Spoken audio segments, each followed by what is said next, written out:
And we're back with another episode of the Lakers Fast Break podcast. It's Gerald Glassford. Sean, it might, today's game might actually want to drive me to drink because I'm thinking about it. But we're back with another episode of Lakers Fast Break. It's truly great to have you here. It's Gerald Glassford talking to you from Pop Culture Cosmos, the Lakers Fast Break, Inside Sports Fantasy Football, and Game Source. We truly appreciate everyone out there listening to all of our great shows. And if you can, please give us that 5-star review wherever you get your podcasts. Plus, if you can like, share, subscribe, follow, or do anything that you can to support us right here at the Lakers Fast Break, Pop Culture Cosmos, Inside Sports Fantasy Football, Game Source, the great folks at LakerHolics.com. Go ahead and check out the #1 Lakers blogger and most optimistic man on the planet when it concerns the Lakers and all the crazy trade scenarios that he said in his latest article that he guarantees would make the Lakers a playoff team. Go ahead and check it out today at LakerHolics.com. Although I would have issue with that. I'm just going to say there was a couple that I would say would not get us to the promised land on the playoffs. But again, you can share your thoughts right there at LakerHolics.com. Plus our good friend Jamie Sweet, who I had a great conversation with on Friday, Lakers weekend. Go ahead and check out what he's doing today at 5 things at LakerHolics.com. Plus our good friend Joe Soro. He is betting my cat starting already. He guessed 1-9, but 0-10 seems more realistic now. Petting my cat. Great to have you here, my friend. John McCallion saying, trade everyone fast. So, it's already starting after a game like this, but if you can go ahead and catch Ox1947, I'm sure his comments were pretty viral today at LakersBall.com. Go ahead and check out him right there. Plus, if you want in the Southern California area, your lawn transformed into something much more beautiful, go ahead and check out Sinblades.com. That is Sinblades with the Y.com. Plus our good friends at the Hoopheads Podcast Network. And if you could support all that, plus again, the Pop Culture Cosmos dropping some latest news on the results from the weekend box office, plus also as well, everything that's going on upcoming this week in pop culture. So go ahead and check it out today at the Pop Culture Cosmos. And if you could support all that, John McCallion, Coke over Pepsi. I used to drink Coke all the time, so I would say yes, but I don't do that anymore. So I'm going to have to stay neutral on that. But if you can support everything that we do, plus subscribe below LakerTom today. I can actually switch it around. Go ahead, subscribe below Sean today. Oh, no, I'm going to switch around. Go ahead and subscribe below Joe today. I'm going to switch around one more time. Go ahead and subscribe below me today at the Lakers Fast Break. And if you can do all that, go because we're winners. John, you got to get in here, my friend. I know you're probably working, but you got to get in here, my friend, when you can. And if you can go ahead and support everything that we do, it is sincerely appreciated. But I will tell you that after a game like today, it is great to have the kind of support that we at the Lakers Fast Break can only give to you. The most opinionated show anywhere when it covers the Lakers. Blue Magic says this game made him laugh and cry all at the same time. I will say that the Lakers, in a rare Sunday afternoon game at home, because they usually have the evening spot, but that's held now for the Clippers, I guess, because that's how bad the Lakers game starting off is. Oh well, but they did face off against the Portland Trailblazers. Portland Trailblazers coming off an overtime victory, and looked like they would be fatigued coming in. Nope, they came out strong in the first quarter. They played the Lakers right into their hands by trying to go ahead and trying to shoot many three-pointers and going 1 for 16. And for the NBA's worst three-point shooting team by a long shot at 22% coming in. And it's not even close, everyone. It's not even close as far as how bad they are. They went ahead and shot 16 three-pointers in the first half, only making one. But still, they were only down by 7.5.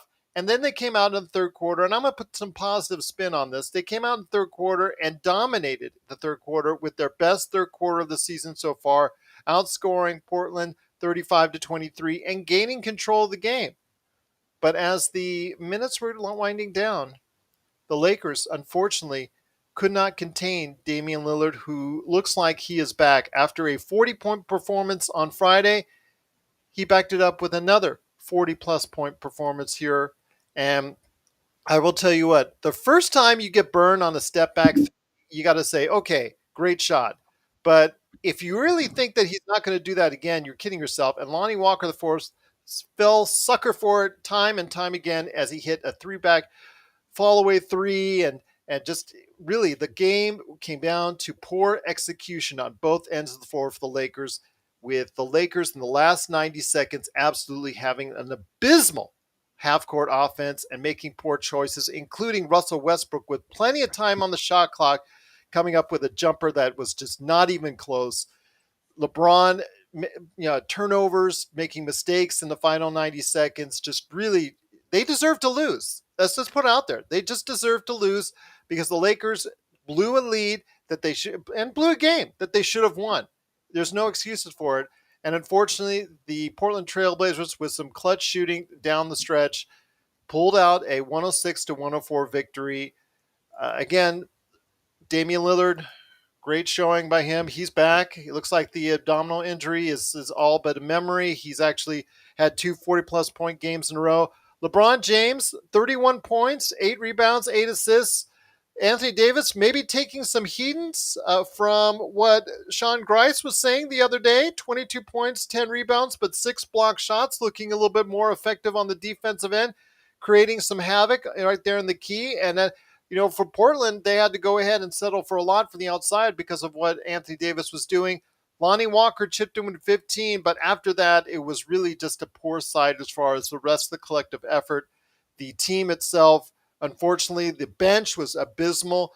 Troy Brown Jr. came back. I'm going to give him a pass because he's coming back from injury, so he only had 4 points, but really not much of an output from the bench. And Russell Westbrook, after a scintillating 0-11 game on Friday, on Thursday, came back with a 4 for 15 game today, and that just doesn't help matters, especially a poor shot choice down the stretch. And the Lakers, again, they played to lose, and that's what they did. 106-104, poor execution down the stretch. And here today to talk about the game are good guys indeed. First up, I'm going to unmute him right now. It is the Magic Man, the madman from Toronto, the guy that comes out of Toronto traffic. It is Sean Grice. And Sean, I'm just going to tell you right now, absolutely abysmal in the last 90 seconds as far as execution down the stretch. There's a host of blame to go around. I'm just going to tell you right now, it's all deserved because the Lakers had a game and they could have won, but they should have won. And they snatched a defeat out of the jaws of victory once again. 100%, Gerald. And you're 100% right on with the blame puff. Everybody's got to take a slice because it was equally bad on all accounts in that last 90 seconds, from the players to the coaching. Just a couple of patterns are emerging. Working hard defensively to get back into games, to create turnovers, to try and get steals. But the shooting and the decision making are just so. I'd use the word. It goes from seesaw. Sometimes it's brilliant, and then other times beyond comprehension. The stupidity. Got out rebounded again, and that's another pattern that's just going to have to live with. And it was by double digits again. It's not as if we're even close outside of the abysmal 3-point shooting. The efficiency getting isn't terrible, but again, Gerald, like you said, this game came down to the last, and for about the third game in a row, way to lose. And I think with the atrocious shooting and the vicious decision making by LeBron and at times AD, we're just probably going to find new ways to lose games. We are indeed, my friend. I just gonna have to let you know. I'm gonna have to let you go for this one because you're coming up to a little bit too. But I'll tell you what. You and I are gonna have a powwow. We'll see if we can get Jamie involved, and maybe even Joe and LakerTom on a Monday discussion. How about that? Are you up for Monday? Are you up for Monday? Yeah, I think I could make Monday. Okay, we'll do it StreamYard. We'll do a Facebook as far as Premiere, as far as that's concerned. We'll go ahead and do it for you, my friend, just because we like you so much and we appreciate it having you on the show. But yeah, you're breaking up, man. Still, again, something I don't know what it is. We're trying hard. You and I are behind the scenes trying to get this thing fixed out, and I'm so sorry that it's not working out for you, my friend. But is tomorrow going to work for you? Okay. But can you get in the chat board so you can talk some smack? We want to hear your smack talk. So get on the chat board right now, my friend, so we can get you back on there. I appreciate you being on the show, my friend, as always. And Monday we're going to dedicate a show to you and all your thoughts. So you can elaborate further and your AD talk, because I want to hear some more AD talk as well. So we'll go ahead and get you going. But here today also as well to talk about the game. Good man indeed. He's the number one Lakers blogger that's out there. It is LakerTom, and LakerTom, you know, all I can say is that, like Sean said, out rebounded. The 3 point shooting was abysmal, and it just seemed like again the Lakers found every which way in that last 90 seconds to lose the game. Well, it was a disappointing game to lose because we definitely had a chance to win it. Um, it's a shame to see Russ actually be thinking that I can be a hero here by taking this last shot. Can I ask you And just something real quick though? Remember there was a shot where he was like wide open on a 3 pointer. Was it me or did you hear the Staples Center crowd? Or excuse me, sorry, no, it was the crowd. Crypto.com. It was Yeah. yeah, they were like, no, no, no, no. And Crypto.com, by the way, sorry. yeah, this was going to be a tough game for the fans to swallow. From my standpoint, everybody knows that I believe that there's going to be a trade, and I think that a game like this just reinforces the reasons why you need to make a trade. First off, one of the big disappointments to me has been Kendrick Nunn. He was horrible this game. 0 points, nothing. 0 points, good decisions, and getting blown by on defense, and I think too he made small one and to not pass. making an effort. And then Damian Jones, man. I mean, if there's a reason why we need to trade, and the trade has to be with the Pacers, it's the center position. We need to have a center who can come in so we can play big and small. Anthony Davis, there's a lot of things that I thought were really important and positive about this game. The most important first thing is, imagine if you had Buddy Hield and Miles Turner on this team and did not have Russell Westbrook. We would be 2-1 right now if that was our lineup. I truly believe that in my heart, that we would be 2-1 right now if we'd made that trade. And I think more and more it's going to come down to whether or not the Lakers are willing to trade both of those picks to get those two guys, or whether they'll take one of probably 4 or 5 other trades that are probably going to be out there that will only cost 1 pick, but won't bring back as much defense and shooting and size. AD's performance, I thought, was exactly what we wanted to see. Coming off of a game in the end, and the physicality and so forth, and playing a really physical player like Nurkic, I thought he was terrific. He was just sensational. And I thought LeBron had a good game, probably a little tired at the end. Everything turned to me when Russ took that shot. That was a killer. And I think Stu is right. You don't let Damian Lillard take those shots like he took that last 3. You force him to Walker pass bid on it every time. Walker bid on those step backs every single time. Been guarding him. That's a shot. Today's great shooters can get off a step back anytime they want. But the thing is, you play up on him and let him drive on you and get help. You got to double him and force him to give up the ball. It's that simple. There you go. There's no other way. I mean, how did we beat Damian Lillard and Portland in the past? We doubled Damon, made him give up the ball, and somebody else didn't come through.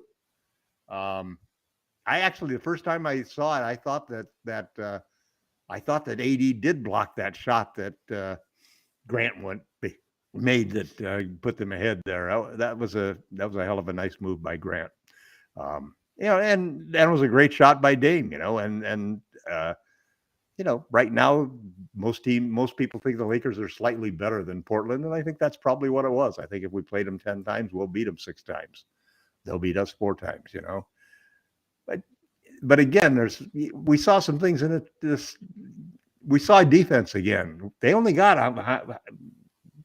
held a pretty good offensive team to a fairly low score, and they had some great periods of defense when we really controlled the tempo of the game.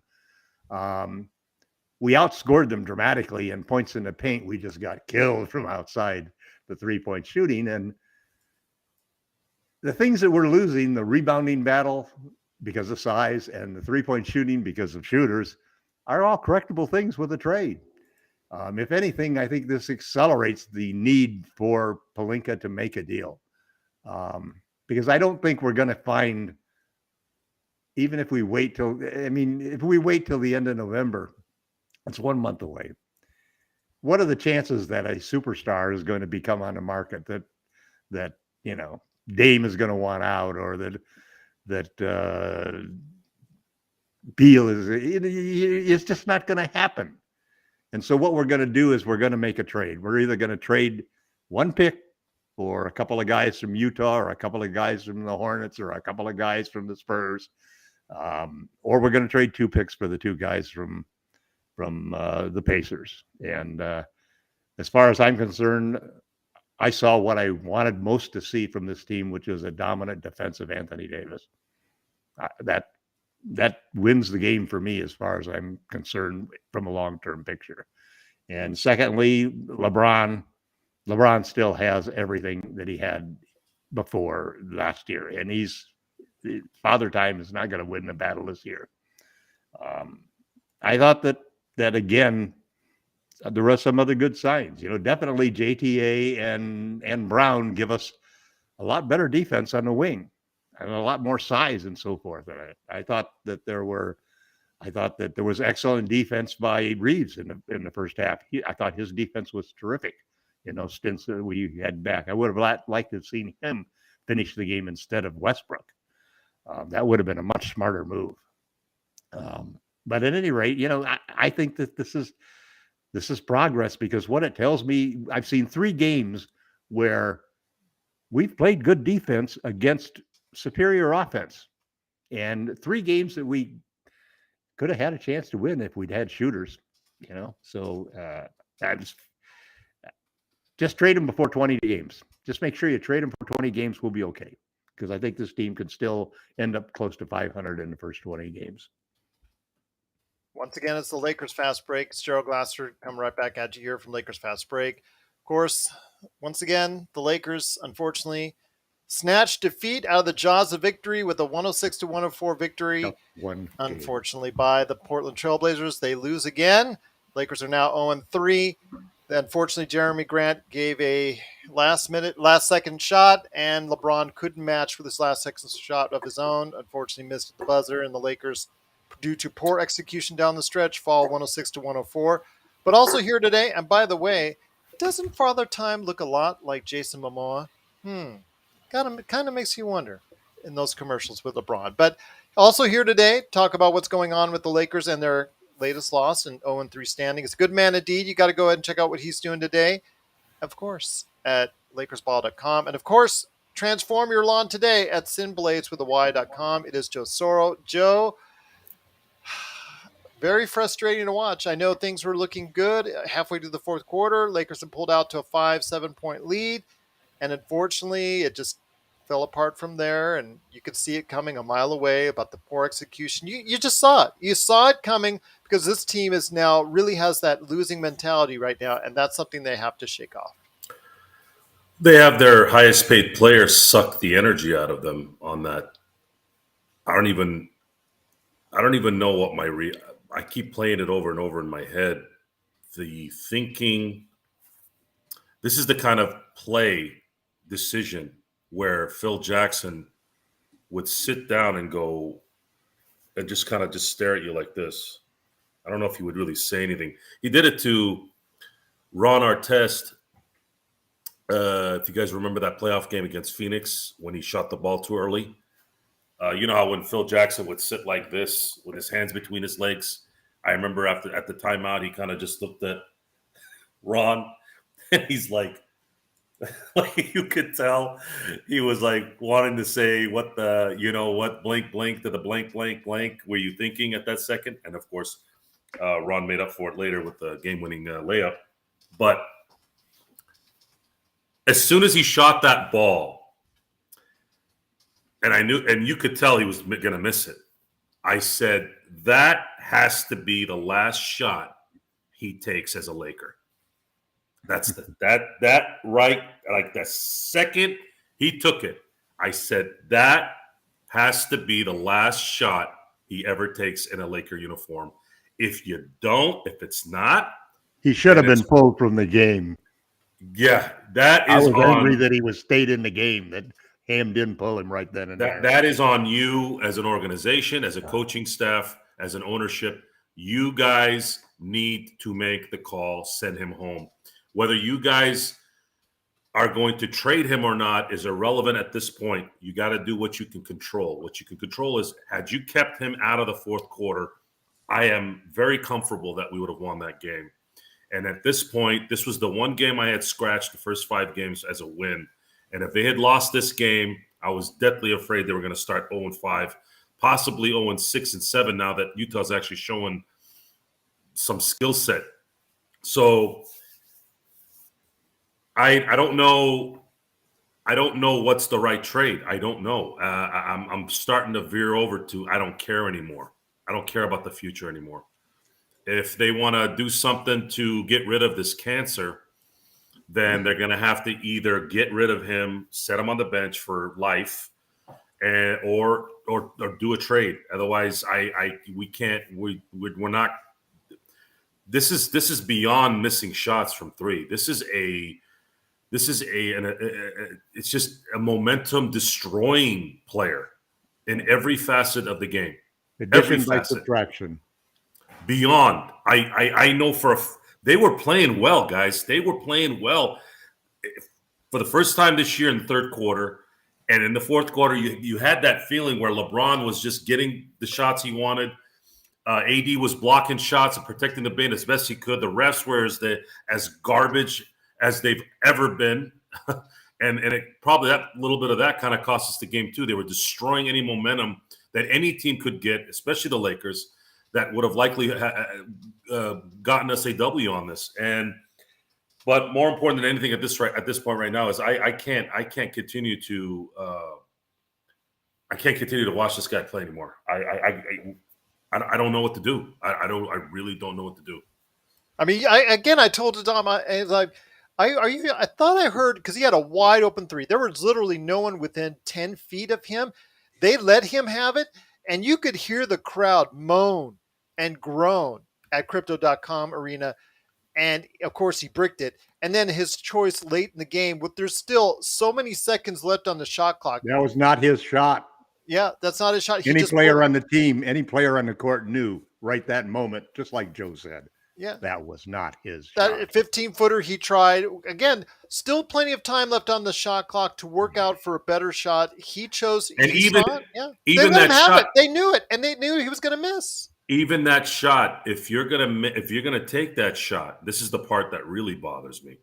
How about wait till you kill some time first? Because they still have a shot to tie the game. Even if you make that shot, you're only up 3. They still have a lot of time. So how about, I believe it was around 9-second difference between the shot clock and the final clock.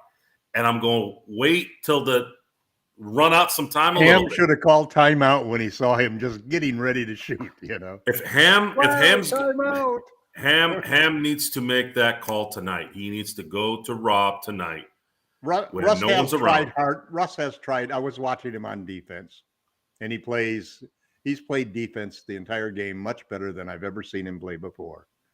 And in a way, those 3 great defensive plays that he made the other day were part of the reason why we were in that game. 5 steals. But I get it. But Joe's right. There's a point where the blowing layups, just the blowing layups and the ill-advised shots because you used to be a superstar, they take so much out of a team.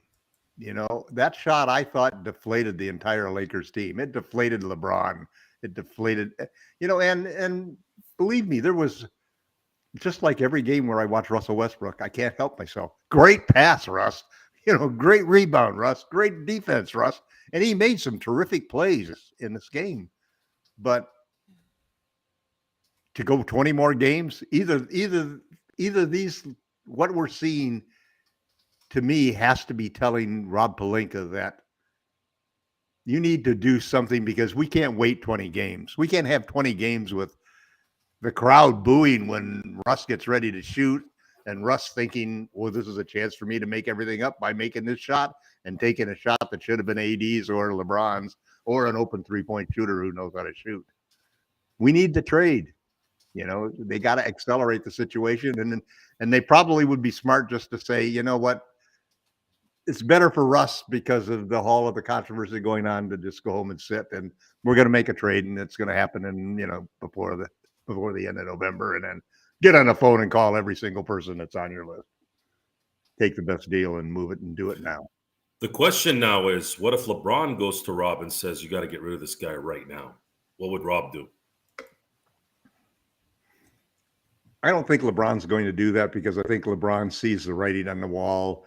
I think what you'll see is the normal passive aggressive LeBron, where, LeBron almost at the end of that game stopped playing smart basketball. And that last 90 seconds, it was awful. Some of it was, to me, a reaction to, just, oh, come on, Russ. Yeah, but before we go into the Russ, remember the two possessions before, LeBron mishandled the ball and just made poor choices himself as far as on offensive sets. Well, in addition to that intentional charge where he wanted to put Jeremy Grant on the ground. Yeah. That was clear just as day. Yeah. That controversial call late in the game in regards to the refs also didn't really partial flop, partial push, however you want to say it. Well, the fact that he had a screen on his back, go with the call that's not. I keep hearing this stupid thing in every sport. It's got to be 100% to change the call, and then you're like, okay, it's just not 100%. It might have been a little hard. Then they switch it. It's like, why even mention that? Why even say it anymore? How fair is it to be able to say, if you challenge replay because player A didn't follow him, and then in replay you see that he stepped on the foot of player B, who was already planted there 20 seconds before the play even happened, and all of a sudden you say, okay, you're right that it was player B, or player A didn't foul, but player B did. So NBA officiating has always been an issue, but it's become worse now because they don't.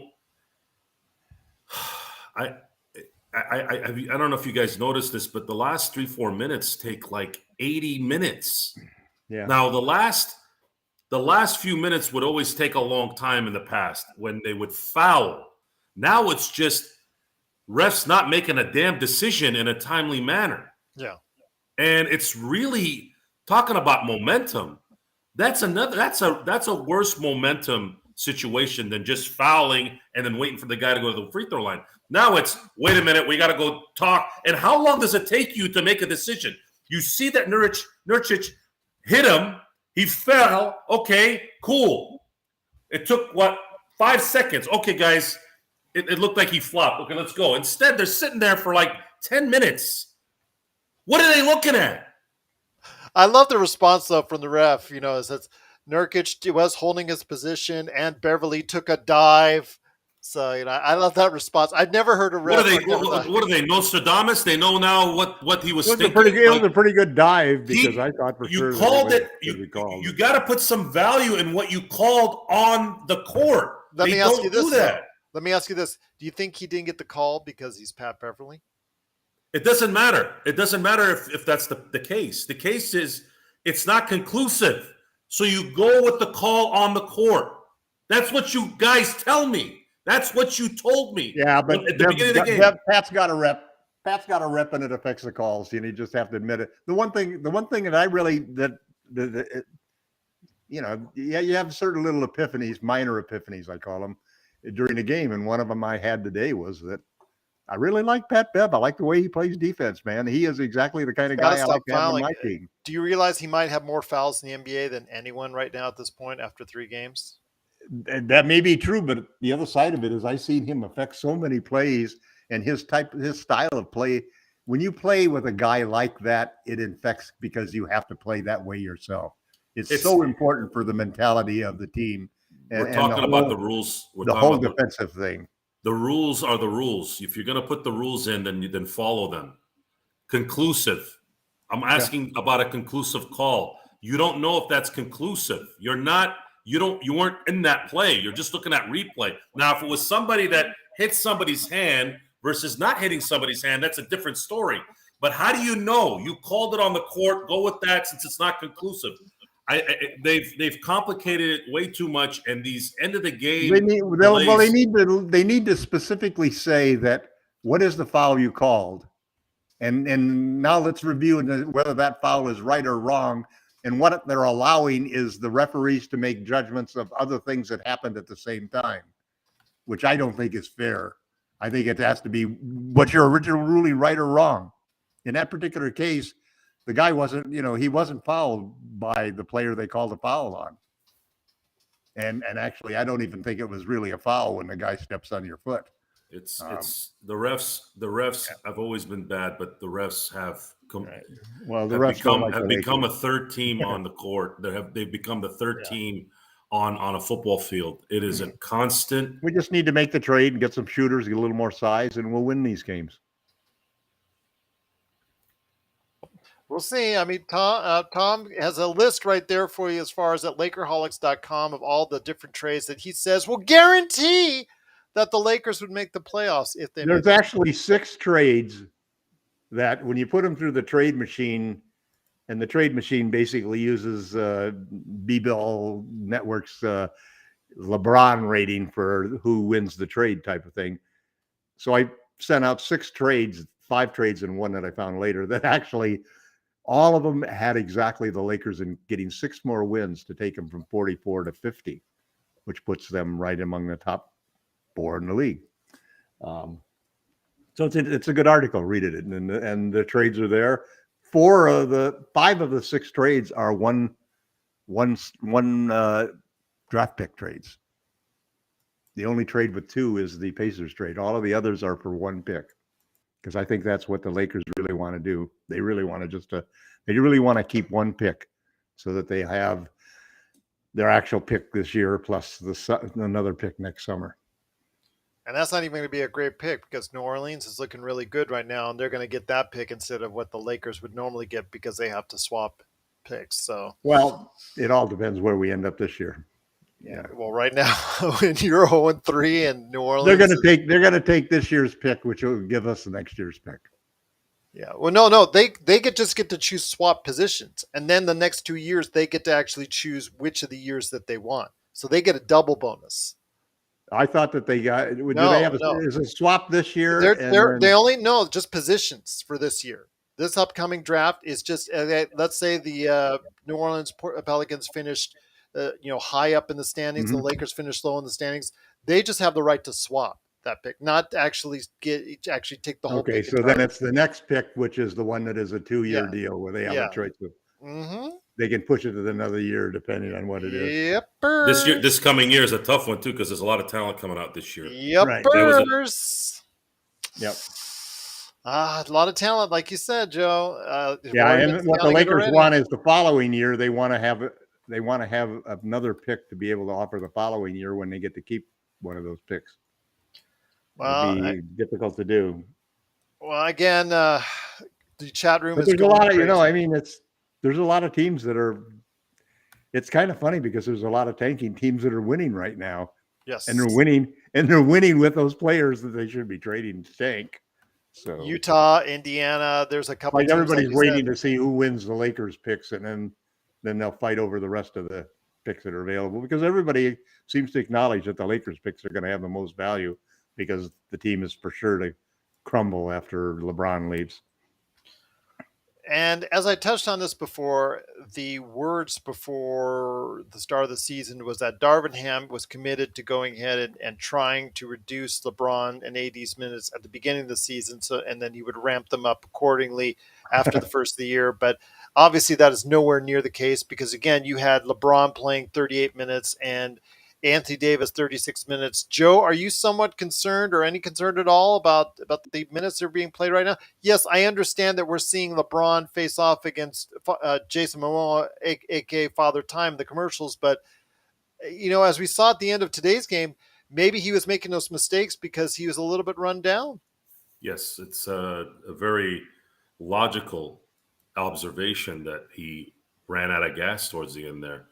And if you've been watching the NFL this last couple of weeks, you can see that Tom Brady, even though he's throwing passes to people right in the breadbasket and they're dropping it, he's getting to that point where he's running out of gas. These guys, they're in that part of their career where they do need to be monitored and they need help. It's enough. LeBron has played probably 4 years more than he needed to he's on ridiculous pace here in terms of playing as a legitimate 1A player on a team and still being kind of a prime player. But I'm telling you, man, I don't know if it was physical the way it ended today. I don't think it was. I really think, imagine us, we're watching. We don't have any stake in it other than being fans. Imagine these guys are working out every day.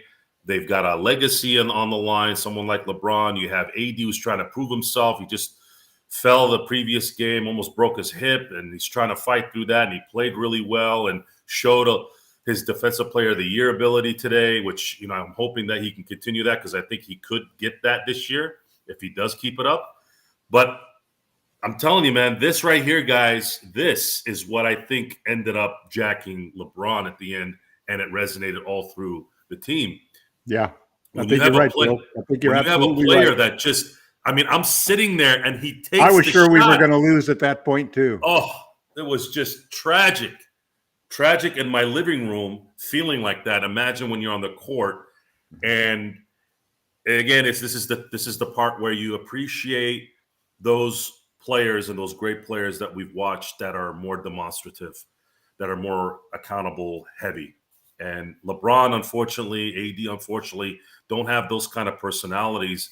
And this is the result of it. I'm sure if LeBron had gone into Russell Westbrook's face in the locker room, I don't know. I don't know if that would have done anything, but I know I wouldn't have been able to not do it. Somebody's going to ask him that question. It's inevitable. It's inevitable, yeah. If Joe was there, he'd ask him that question, that's for sure. Well, I would have. It's the question that he doesn't want to answer. I feel like I'm in a good position here with Russell Westbrook because I did support getting him here, thinking that a third option situation for him would actually be good for his career, and the fact that LeBron has been able to play with anyone. Okay, we gave it a chance, guys. It didn't work. Now it's time to figure out another way here, and Russell probably already knows it, but that decision could be stopped. There was no reason for him to do that. If you're missing shots from deep, fine. Okay, fine. If you can't get to the hole the way you used to, fine. But that shot is not I'm old shot, or I can't shoot like I used to shot, or father time shot. That is a ignorant, just no intelligent behind shot. That he must know. He must know. Okay, I know he hijacked the shot from somebody else. I know he said in comments recently that he believes he's a good shooter. But come on, somebody must have told him he is statistically one of the worst three-point shooters in the history of the NBA. I'm handsome like Brad Pitt. What do you guys think about that? Well, I don't know. You just, Can you go ahead and get that What do you think? contract? What would you I say? just saw you in the bullet if train. I leave the room, I think you should. If I leave the room, go ahead. Now, what do you think of that comment? Well, hey, by all means, we've got Brad Pitt here. Absolutely. Hopefully it'll increase the ratings. G. You work with me here, man. You know what I'm talking about. I know what you're talking Come about. on. I'm trying to work against you on that, my friend. I believe a rose is a lily. Yeah. What about that? He knows he's a bad shooter, yet he still wants to go ahead and have a public facade. Just come on, you see, he seriously cannot game. He seriously cannot brick all those winner. 3-pointers, Joe, and not think he's a good shooter. He cannot. Didn't he say in the last game he played solid? Yeah, I don't know. What is the guy shot 0 for 11? He's solid. This is a offensive league, guys. It's an offensive league. His game is like a second string running back. Okay, that's his value to a team is the second string running back. What is a running back in the league that starts? How much is his value in today's NFL? There's some value like a Derrick Henry, but it's very, very few that can do what he does, right? And even as good as he is, a running back doesn't move the needle. You got to have a good passing game and some timely defense, okay? Russell Westbrook is the backup running back, the guy that gets 5 carries a game. That's how much value he puts to this team. So just because he thinks something, we're watching the game. We know what we're watching. We've been watching it for a year and change. It's. I tell you, Brad, it's just really very disappointing to see. I'm going to call you Brad for the rest of the episode. How about that? Oh man, that's funny. We got it. Well, what we're gonna do? Gonna try. You have to no, laugh. None of you stopped. I thought I was gonna get insulted a little bit to make my point. No, the chat room is agreeing with you. You guys think I have good hair and everything now, huh? Alan thinks you're still a handsome guy. There you go. All right. My wife thinks I'm handsome too. Thank you. I appreciate it, Alan. There you go. I'm sure the bribes are flowing plenty there at the Joe Soro household. But once again, it's the Lakers Fast Break. It's Gerald Glassford along with LakerTom and Joe Soro. We truly appreciate it. Just thanks so much for Sean and everybody else. Zangerstein, Alan, of course, Blue Magic, Petting My Cat. You guys have been incredible. Everyone's been incredible to chat. We've got the best chat room out there in Lakers land right here at the Lakers Fast Break. But before we head on out, LakerTom, you've been very adamant on the trade. And, the arguments that Joe and I keep putting up just keep, they're getting whittled away. You're going to beat us down by submission on this because the fact is, it's obvious this team is a losing team with a losing mentality. And when you do that, you find ways to lose. And the only way to turn around, like you said, is a breath of fresh air, something that you had mentioned before the season even started. And it's just going downhill from there. It's nothing that as far as Russ's attitude or he's saying a whole bunch of stuff, there's infighting. It's just poor play leading to poor outcomes for the Los Angeles Lakers. It's like bad habits. It's like learning bad habits. We'd be better off to, to send him home until we trade him, send him home, pay him, and then let the guys who are going to replace him, or at least have a shot at replacing him, get some minutes so that they'll be better down the road,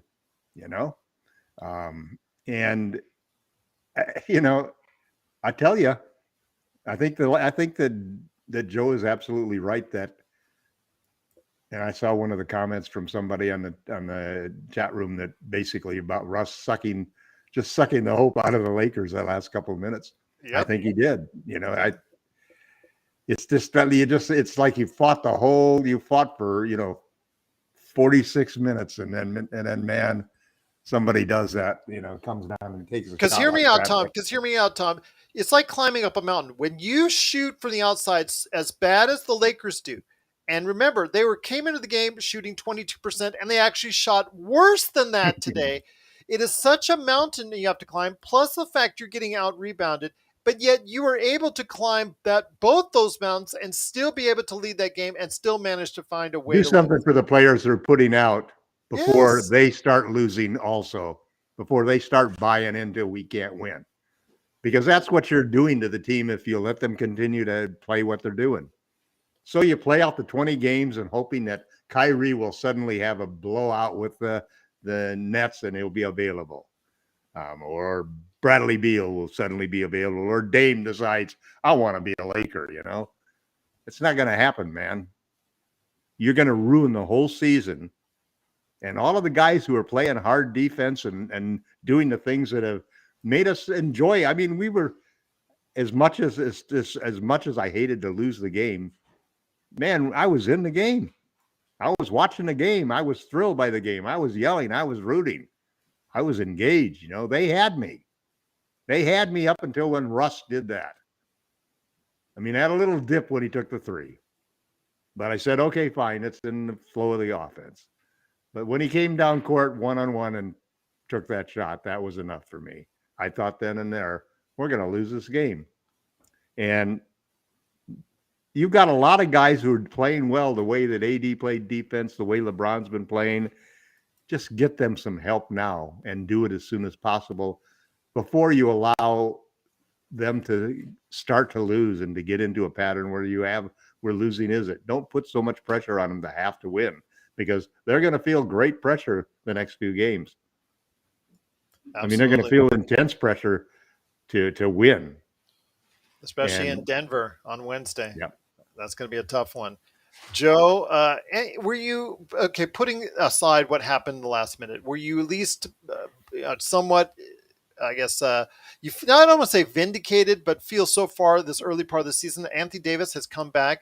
I know Sean has had issues with AD not coming back to a certain level of shot making that maybe he wants to see, but he's shooting above 50% as far as from out as far as field goal percentage is concerned. He's shooting pretty okay from the line. And we saw what he did as far as a defensive, as far as a block shots, creating that kind of havoc in the paint.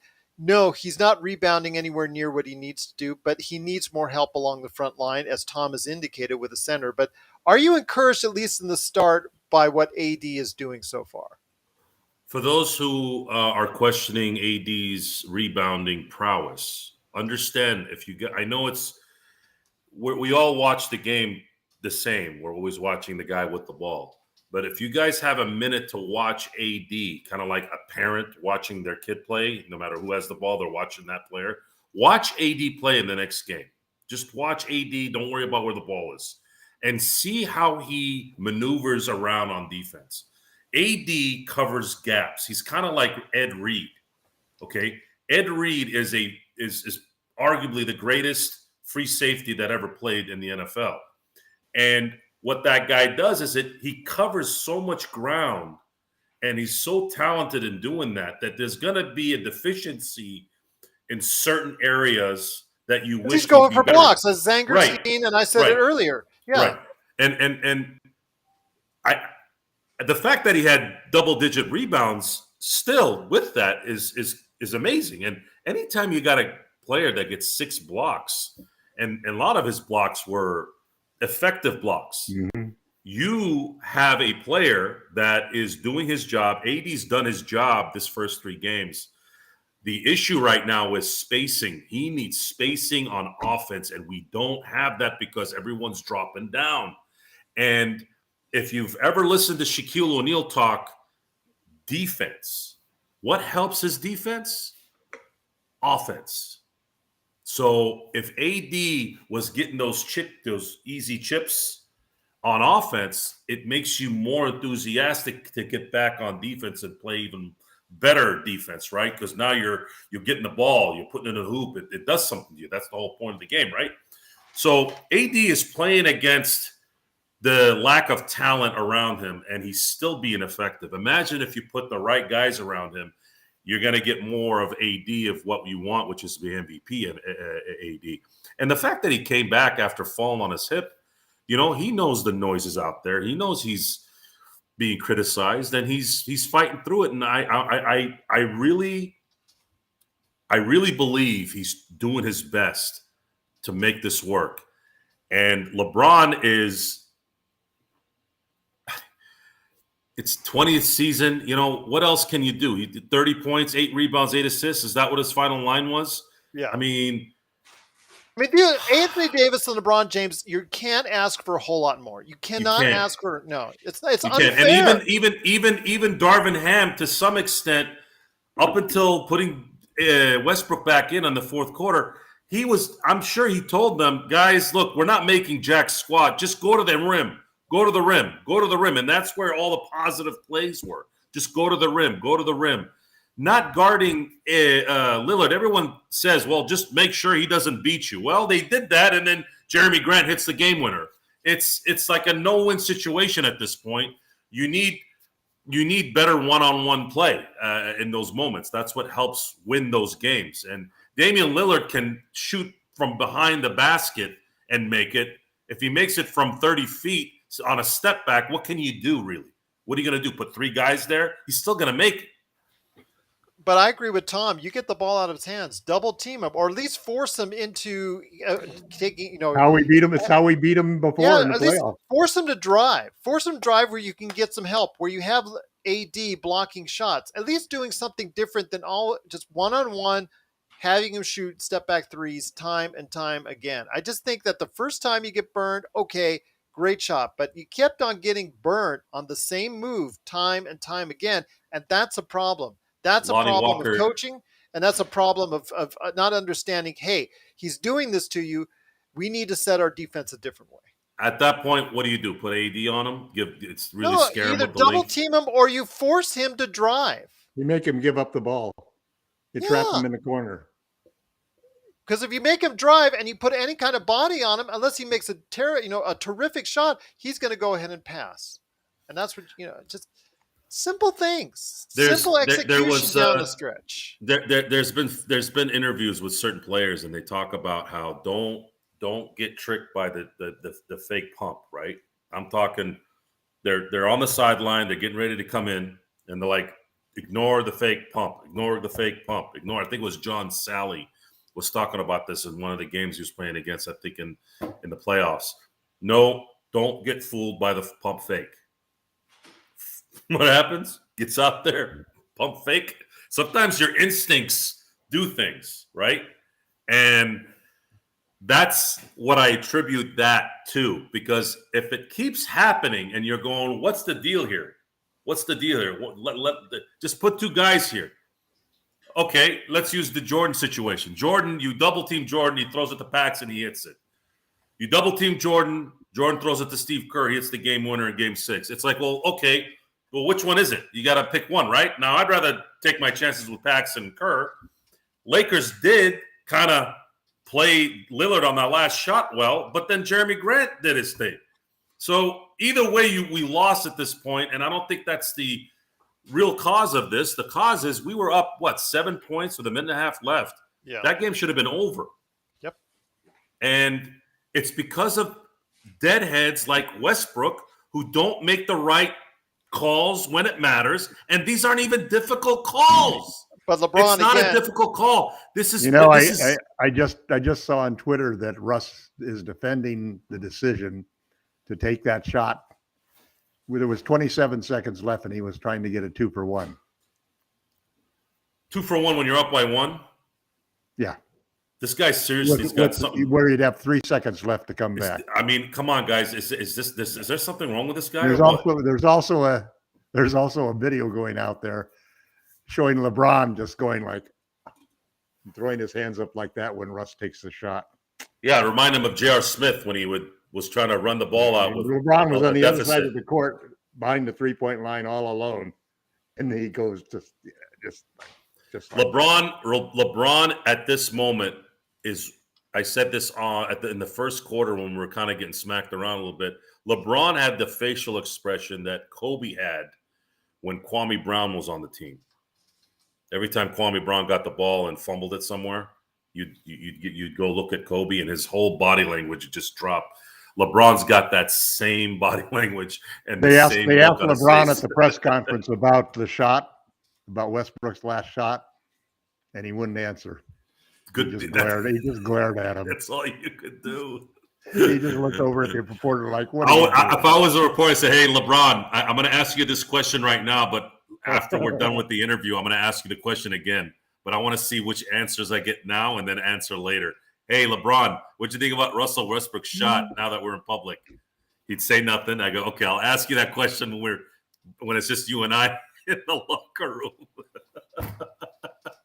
Oh, Oh well, once man. again, it's the Lakers fast break. The Lakers, unfortunately, and also LeBron, whether it was due to fatigue, but poor choices down the stretch as well by him before the infamous Russell Westbrook shot. Unfortunately, the Lakers blew a 7-point lead, like Joe said, under 2 minutes left, and end up losing 106 to 104. The next game on tap is on Wednesday, as we indicated, 7 o'clock start time. It is on ESPN. It'll be in Denver against the Nuggets, something that going to have to be a must-win situation already for the Lakers. LakerTom heading to this game against a team that you point out that I said during our season preview that I thought would have the best record in the West. I didn't say that they would be my West finalist or coming out of the finals. I just said they would have the best record because you know that the fact that they have a pretty decent team, plus the fact that home cooking in that thin air in Denver usually lends itself to some extra wins. Your thoughts on what they need to do to right the ship beforehand and what they need to do to go ahead and get a win in Denver? Well, I think the first thing that Ham has to do is bench Russell Westbrook. Uh, he probably won't send him home, but he's basically got to bring him in off of the bench. He's shooting 8.3% from three. I mean, that means that every other player on the team could take those shots and we would have had more points. That's hilarious. I also think that Rob Pelinka has to be listening, has to be seeing what's happening. You can't keep losing because you don't have enough size and you don't have shooting, despite how hard you're playing on defense and how hard you're trying. Because if you keep losing games like that, then it starts to affect your psyche. It starts to affect your confidence. It starts to affect everything. And it becomes something that is like a plague. And we've all seen that happen to teams as recently as last year. Oh, it's going to turn around at the quarter point. Oh, it's going to turn around at the halfway point. It's going to turn around at the 3/4 point. It's never going to turn around. And it never did. So you're gambling with the future. You're gambling with LeBron James playing as well as he is and Anthony Davis playing as well as he is. Haven't we said before, if those two guys can be healthy and play like champions, we are able to beat anybody. And I still believe that. I really do. All we have to do is make one of those trades to get some better players around us. And there are trades out there to do that. And probably ones for one pick. Well, But we'll see. it doesn't make sense to just continue to wait and continue to put pressure on LeBron and AD to have to play huge minutes and have to be superstars just to keep us even within reach of being successful once we make the trade. Everything says right now, make the trade, bench Russ. Those are the two things you have to do for the next game. Well, it's not going to be a pretty road trip for the next two games. They're at Denver and at Minnesota. Then they come back home on Sunday, a week from today, against Denver. Then it goes a home game against New Orleans a week from Wednesday. And then a week from Friday, it's Utah at home. Your thoughts on the next 5 games, Joe, before we head on out? If Westbrook is playing the way he's played in the first 3 games, I have no doubt they're going to go 1-7, possibly 0-8. I don't see how he is a win buster. They're going to have to make something happen here. And I've been saying this since the game ended. Do what you can control at this point. My call would be, you're not playing anymore. You're John Wall. That's it. There's no point, guys. 8% from 3. Bad decision-making. Bad attitude. Lakers were up 98-90 when they put Westbrook back in for Troy Brown Jr. Yeah, delusional on top of that. The guy actually thinks nothing he's doing is wrong. This guy, I was watching, I'm not going to get into that. Never mind. The guy's delusional, okay? The guy is delusional. He is delusional, and he's bad at basketball. It's just over. Let him sit.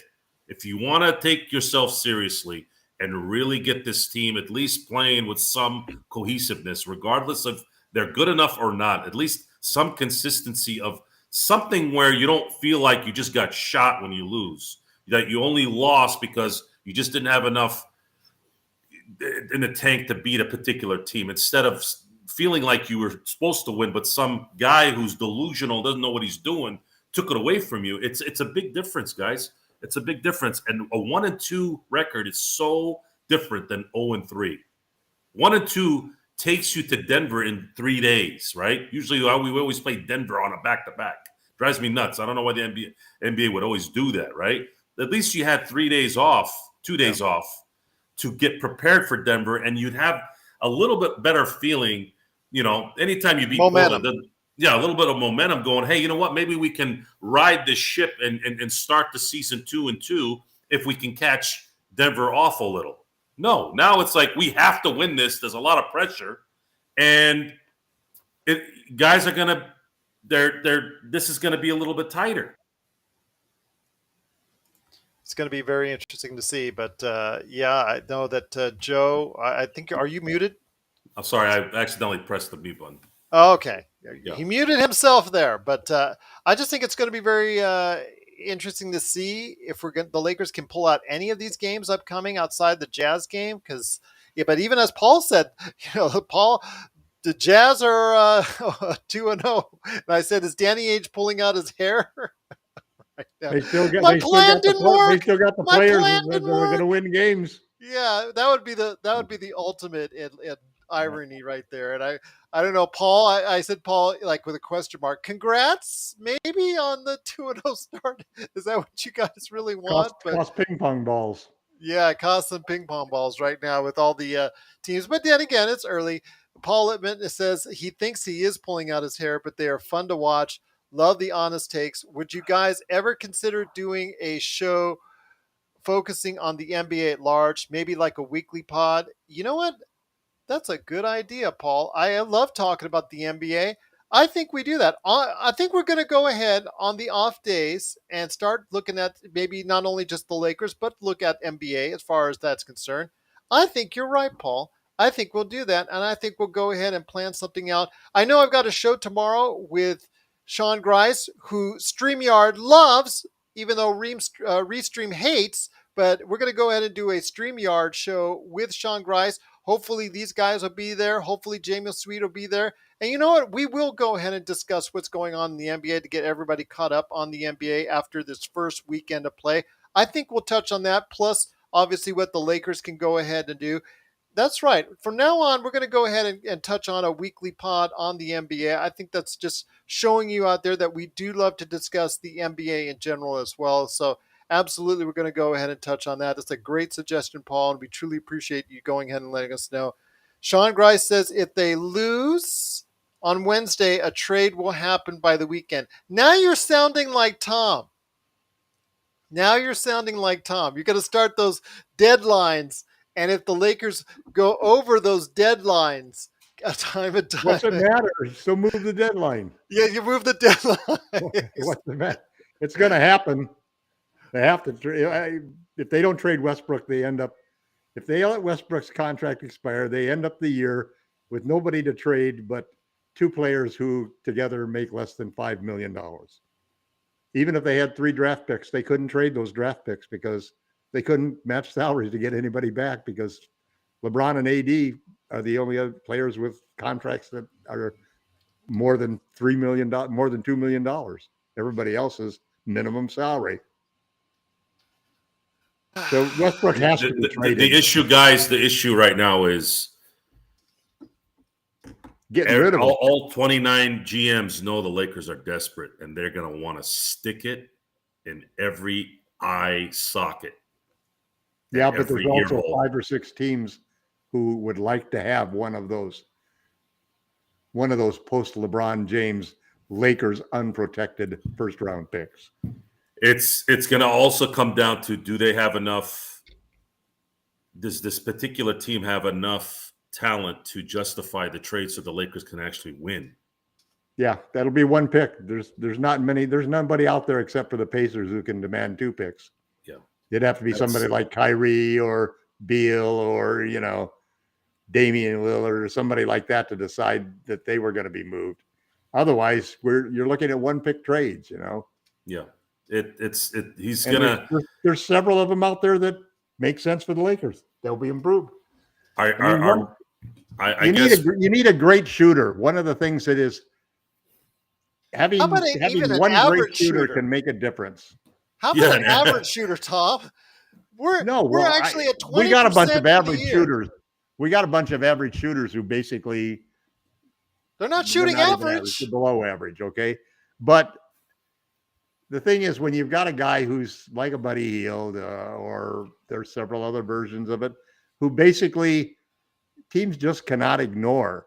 You can put him in the corner and you're going to play 4-on-4 then. It's a lot harder to clog up the paint when you're playing 4-on-4 and you got one guy parked out in the corner because they cannot leave Buddy Hield alone. Because if you leave him alone, LeBron will find him and that'll be 3 points. I agree, Patty. We just don't have the guys that scare anybody. Nobody's going to go chasing Troy Brown or I think Rob is going to have to figure out. They're going to let him sit there in the corner and misfire. Rob's going to have to figure out a third team that can make Indiana happy with something. Indiana will be happy with both draft picks. Right, but if they're being stubborn and not wanting to give those up, they're gonna need a third team to make this work. Yeah, they'll give it up for the 2 draft picks. I think it's even possible they'll give it up for a pick and a swap. It's totally possible. Jim Faison says, "Hey guys, I saw a tweet that stated Gordon Hayward wants the Lakers to trade with Charlotte instead of Indiana. Any truth to this?" Who? Gordon Hayward. Well, he just liked a proposed trade tweet. That's all. Who liked what? But, that was another Gordon Hayward trade that I added to my 5 trades because Rozier and Hayward basically also give you 6 wins. If you're going to make a trade that say the Lakers will add 6 wins to their totals. If you're going to make a trade that's going to cost you your draft picks, you might as well get the 2 players that are actually going to fill the gap that you actually need. You want center, 2 players you're going to keep. You don't center want in the two spot. I still like my Atlanta one. My Atlanta trade I thought was the best of all of them. Yeah, but again, Atlanta their season has to start going south before they think about that, which is sad because those players are better. But anyway, for me, the heartbreaker will be you could take an offer for a couple of guys, and for example, I mean, the Heat offer, the Heat trade that's been discussed. Kyle Lowry and Duncan Robinson.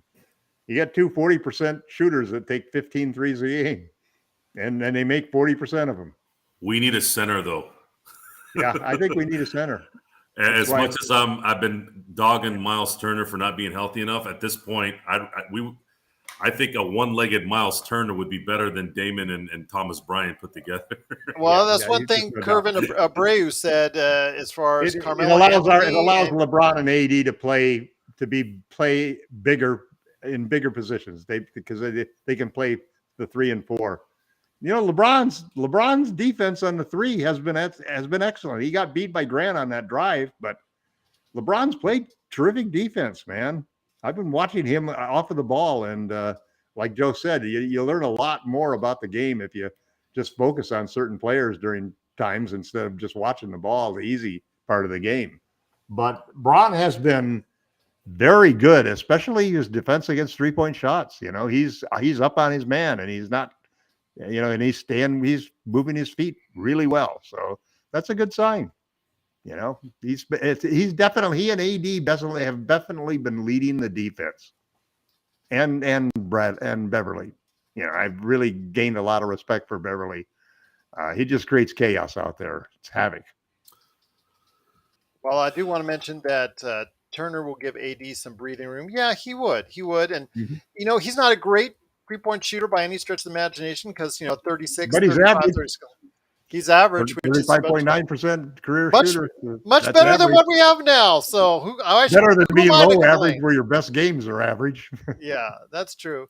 Paul Lippman says he disagrees with the one pick trades because if Genie and the Lakers aren't willing to send Westbrook home now, how could they expect another team to do so? So I think he just thinks that the Lakers will have to bite on 2 picks. Yeah, that's what I'm thinking. That's what I think that they're waiting on is that the Yeah, Lakers but are there trying. are 4 or 5 teams They're playing like poker. Utah that just want to get rid of those guys and keep winning the games because that's not the way to get Victor.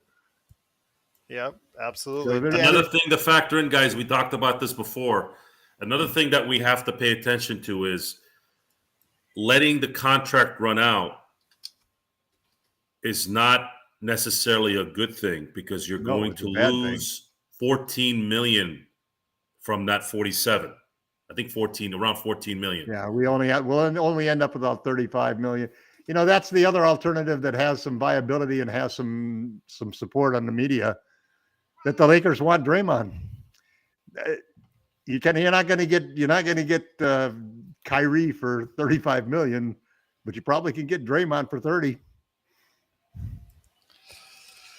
I don't know if that's exactly the right move that you want because he's a player, again, Well, another player on the downside of 30s who doesn't shoot yeah, well and yeah. has to fit in a certain kind of offense. And it means you didn't trade Russ for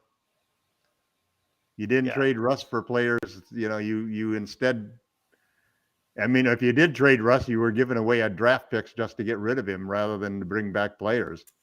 My feeling has always been that the draft picks, you have to have at least 2 long-term players, 2 players who fit your team long-term in return for the 2 picks. So let's clear it up right now on this Draymond Green thing. I'd have to respectfully say no. As much as he could give you on defense, even still at this age, I'll Well, probably say the cost of doing that is this season. it's too high. It's just too high. 30. You got to write off this season to be thinking about using that cap space. But let's say it gets to that point, Tom. Let's say just hear me out. Let's say it gets to that point. It won't. Come on, Gerald. After 3 games, the pressure's already jacked up twice as much.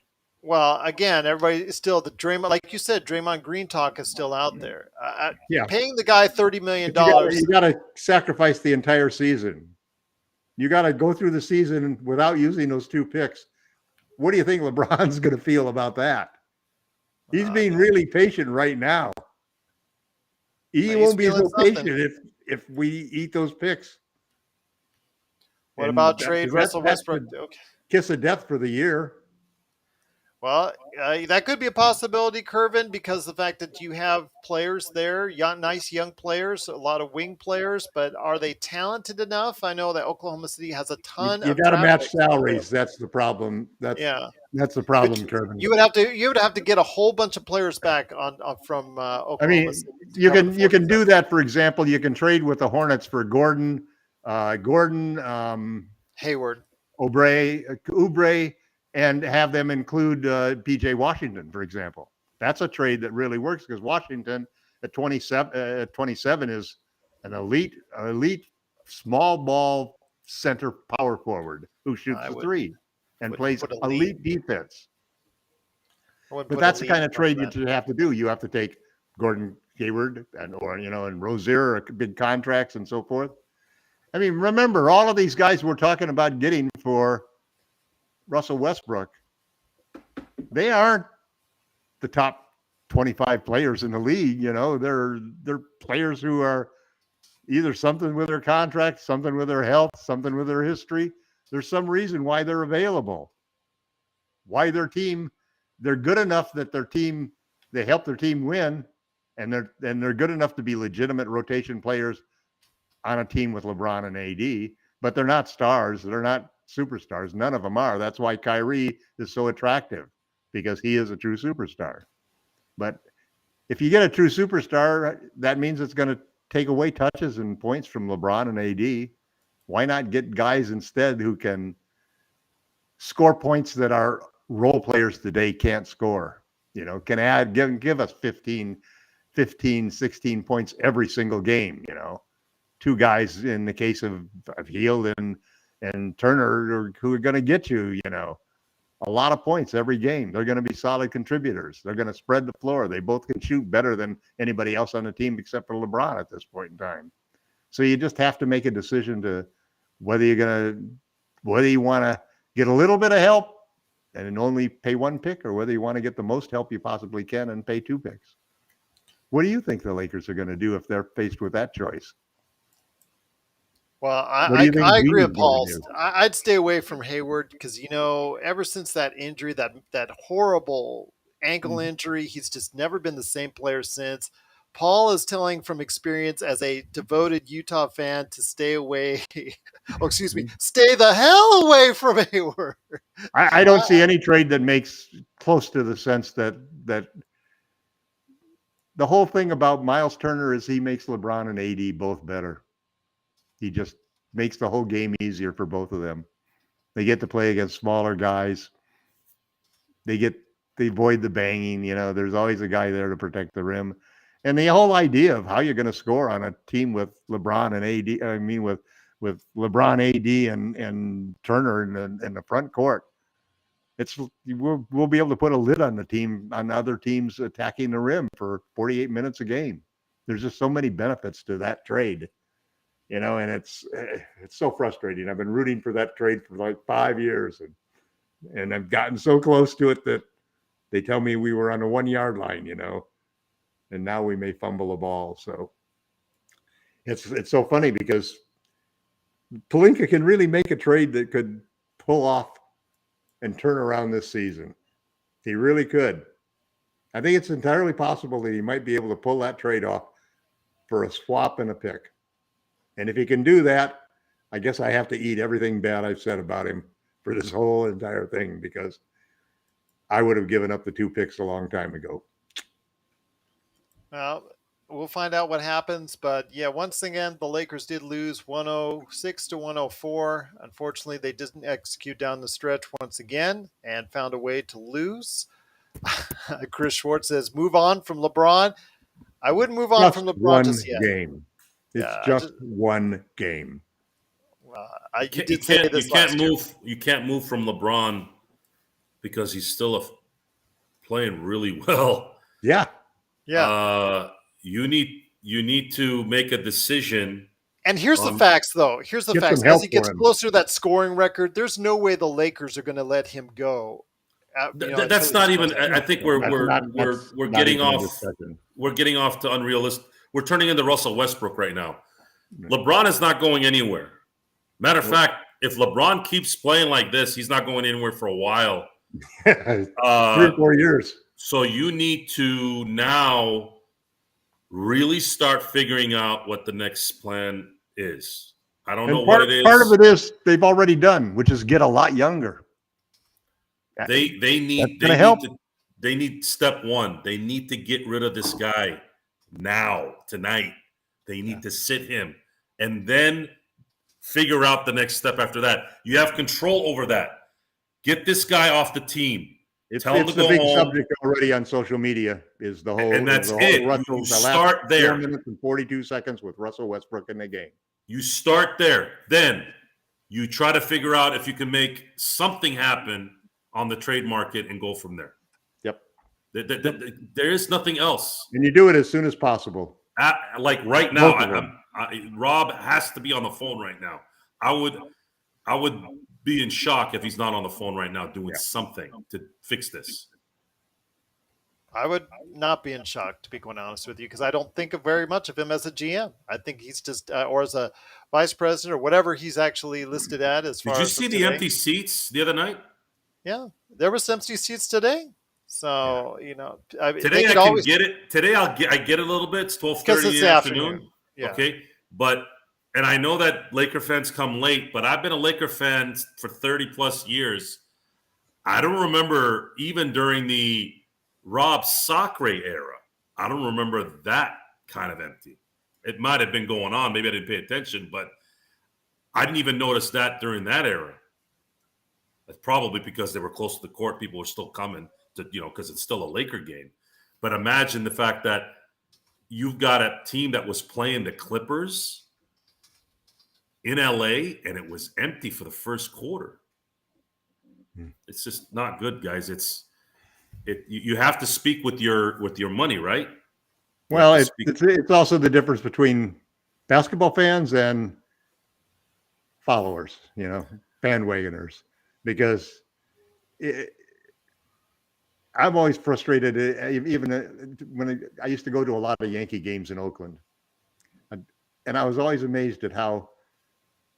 And the same thing is true of Warrior games that I'd go to watch the Lakers play.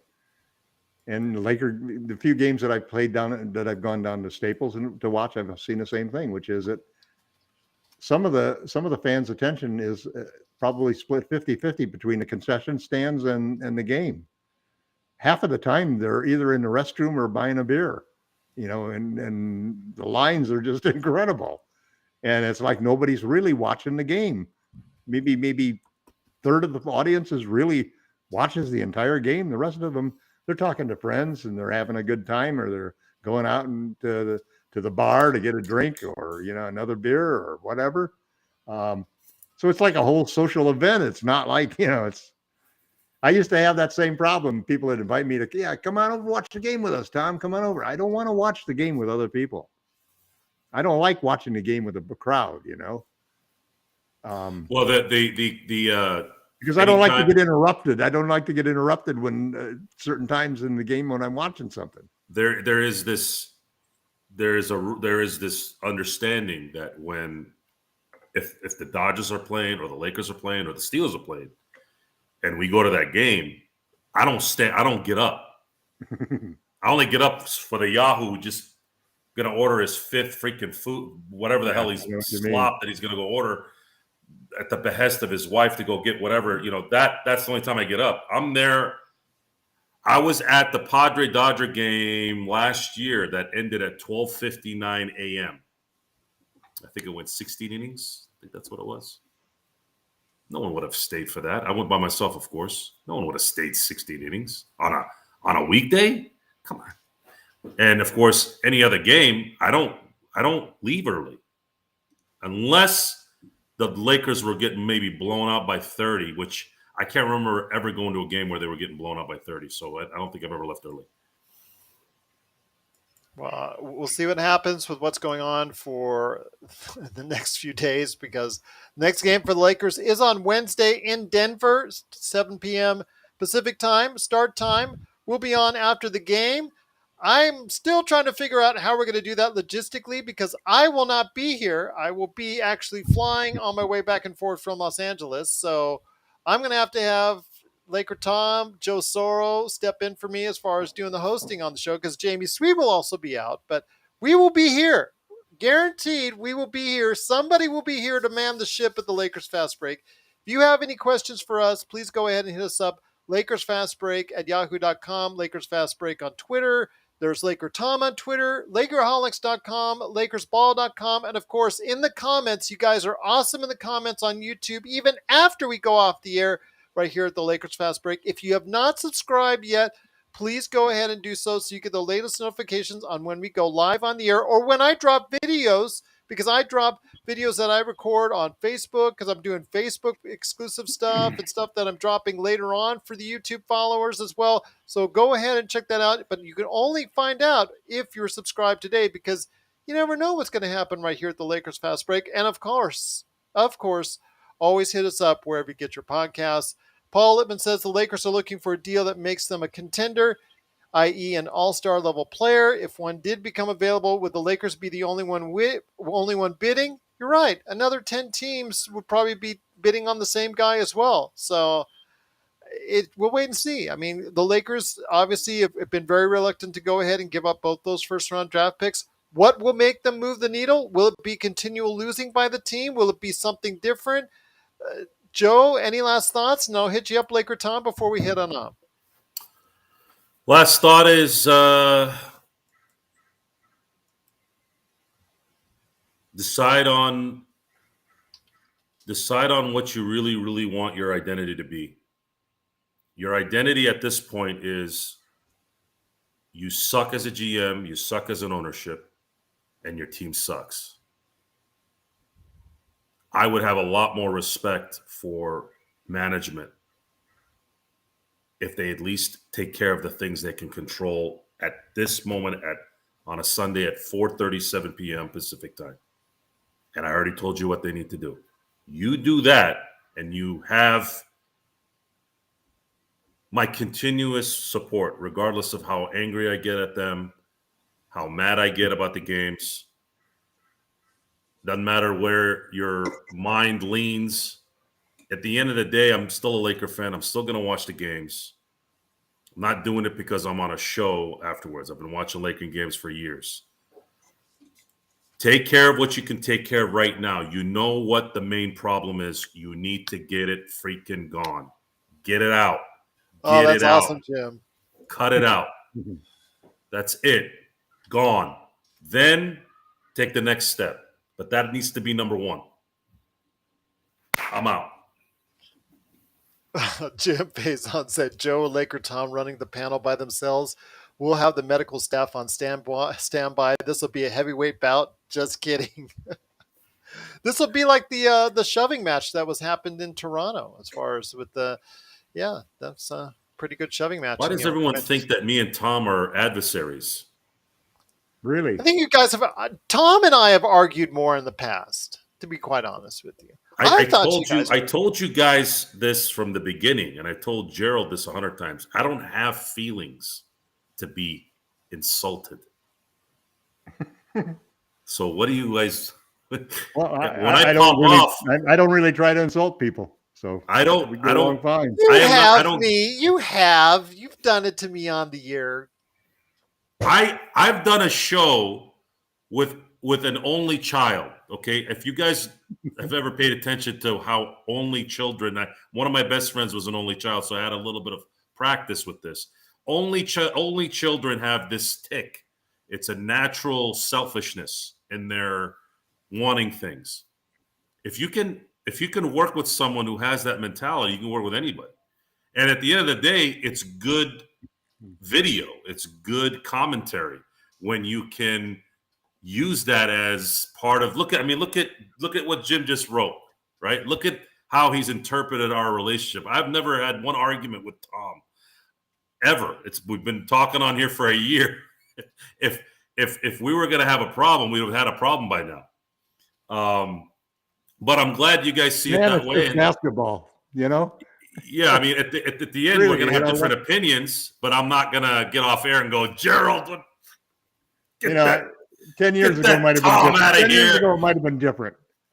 You've called me an idiot on the air on more than one occasion. Gerald, the problem there is with when again, it's not a problem in terms of the show, which is what's great about it. The problem is we have different methods and how we interpret things, and that's where problems happen with people. See, you care about things. I don't, except like, my family and friends, but like you care about being respectful and being nice, being nice. You're a nice guy. Well, thank you. I'm not. I'm not a nice guy in societal terms. So, that kind of stuff tends to sometimes get wiry, I guess. I don't know how else to say it. Well, it would have been great if you just started and stopped your conversation with "I have no feelings" and just ended it right there. That probably would have been the best thing. No, I'm just kidding. Okay, so Sean just mentioned one of my favorites of all time, Don Rickles. Don Rickles, okay? Yeah. You ever seen the movie Dirty Work with Norm Macdonald and Artie Lang? Heard of it, but no, I have not seen it. There's a scene in there where he's playing a movie theater manager. Watch it. If we do that playback TV thing, we got to put that on and comment on it. That is really who I am. Except Don Rickles is, God rest his soul, he had about 60 years to create that image even more. And I kind of see myself turning into that with obviously with hair, except I have better hair than Don Rickles. But the point is that is a guy that I can definitely relate to. So Sean, that is a fantastic observation, and that's just excellent. That's exactly how it works.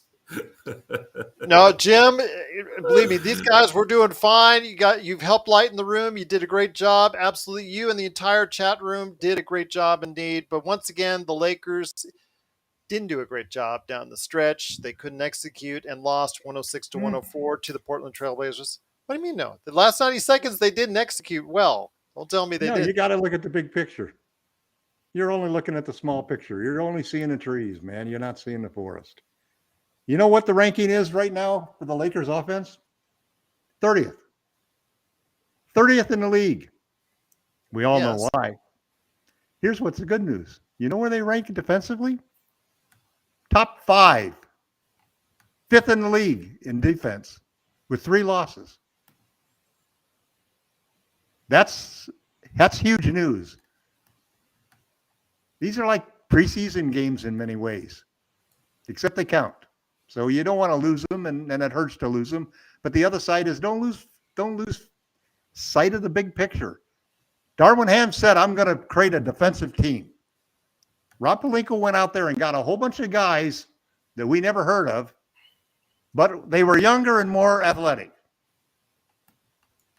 That's those two things, the new coach and the younger and athletic players, have us a number 5 defense 3 games into the season with a lot of room to improve. And this is with the current roster that we all know has 2 lethal deficiencies: a lack of size behind both forward positions and both superstars, and a lack of 3-point shooting. We can correct those with the trade. And like Joe says, we can also correct the attitude problems and the mental anguish that the team and the fans are going through with Russell Westbrook by basically just benching Russ and sending him home.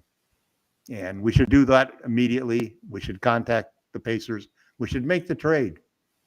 Give them a pick swap. They'll take it. The pick swap for them is the same as the trade.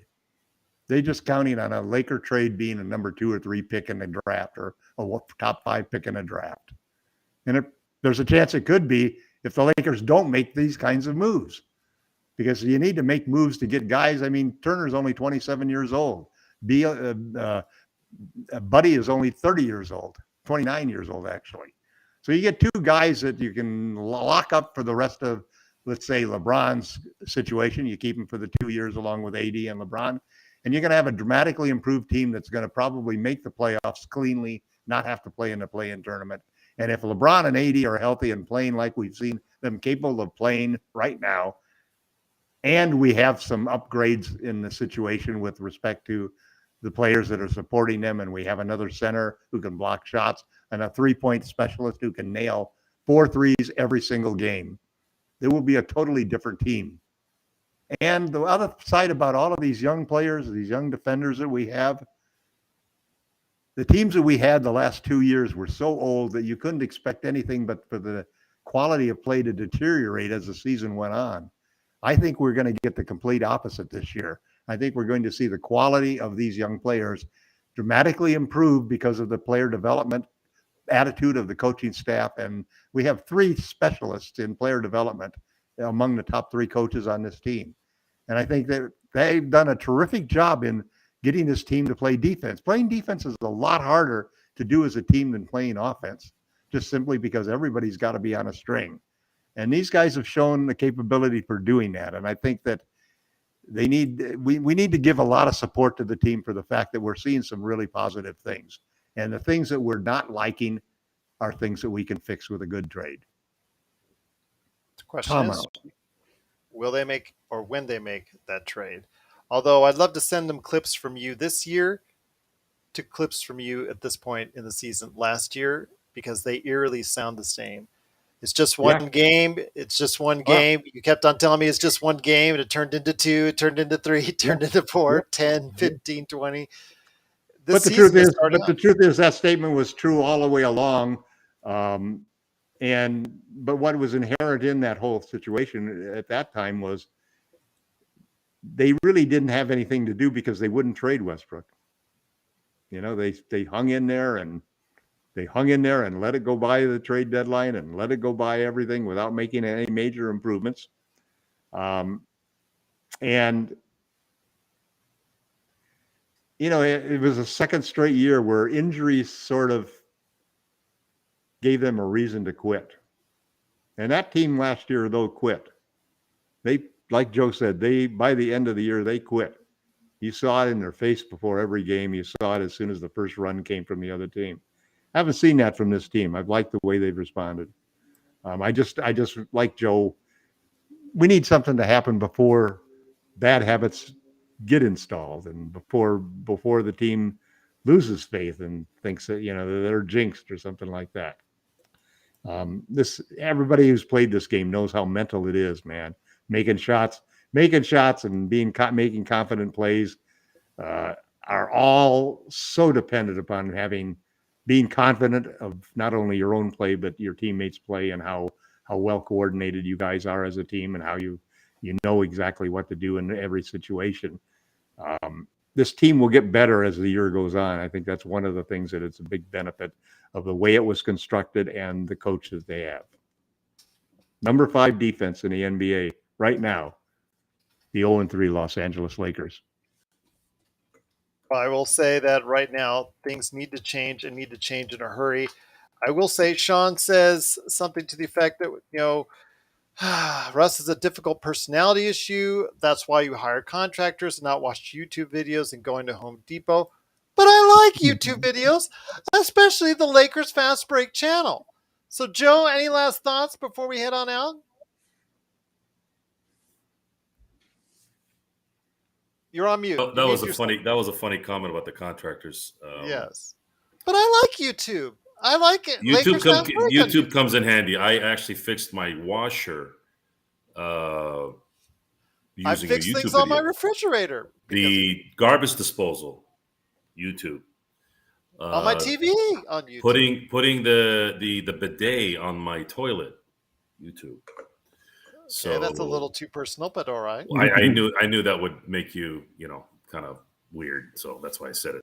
That's Anyways, okay. That's right up our alley here. So my real last comment is you have to do something now.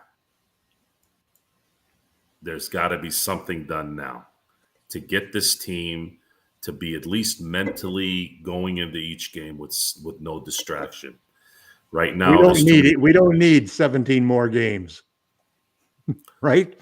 You cut the fat and go on. If you can't get the trade you want, try to keep grinding. And I'm sure they are, but at this point, you're 0-3, which I was hoping for 1-2 to start that, and it's getting very close to by the end of the week you're going to be 0-5, possibly 0-6 if you count next Sunday as the end of the week. You start. If we're 0-6, it will accelerate the trade. I definitely believe that losing something's going to happen here for sure. What it is, we're gonna have to wait and see what's up. But there's going to be a lot of talk tomorrow on all the one thing that's good about the Lakers is when they lose like this, especially, and they stink when they shouldn't. You're going to get pretty much Laker, especially during the NFL. Twitter's already blowing up with the Westbrook thing. Yeah, the last Westbrook in the last 8 minutes, the 442.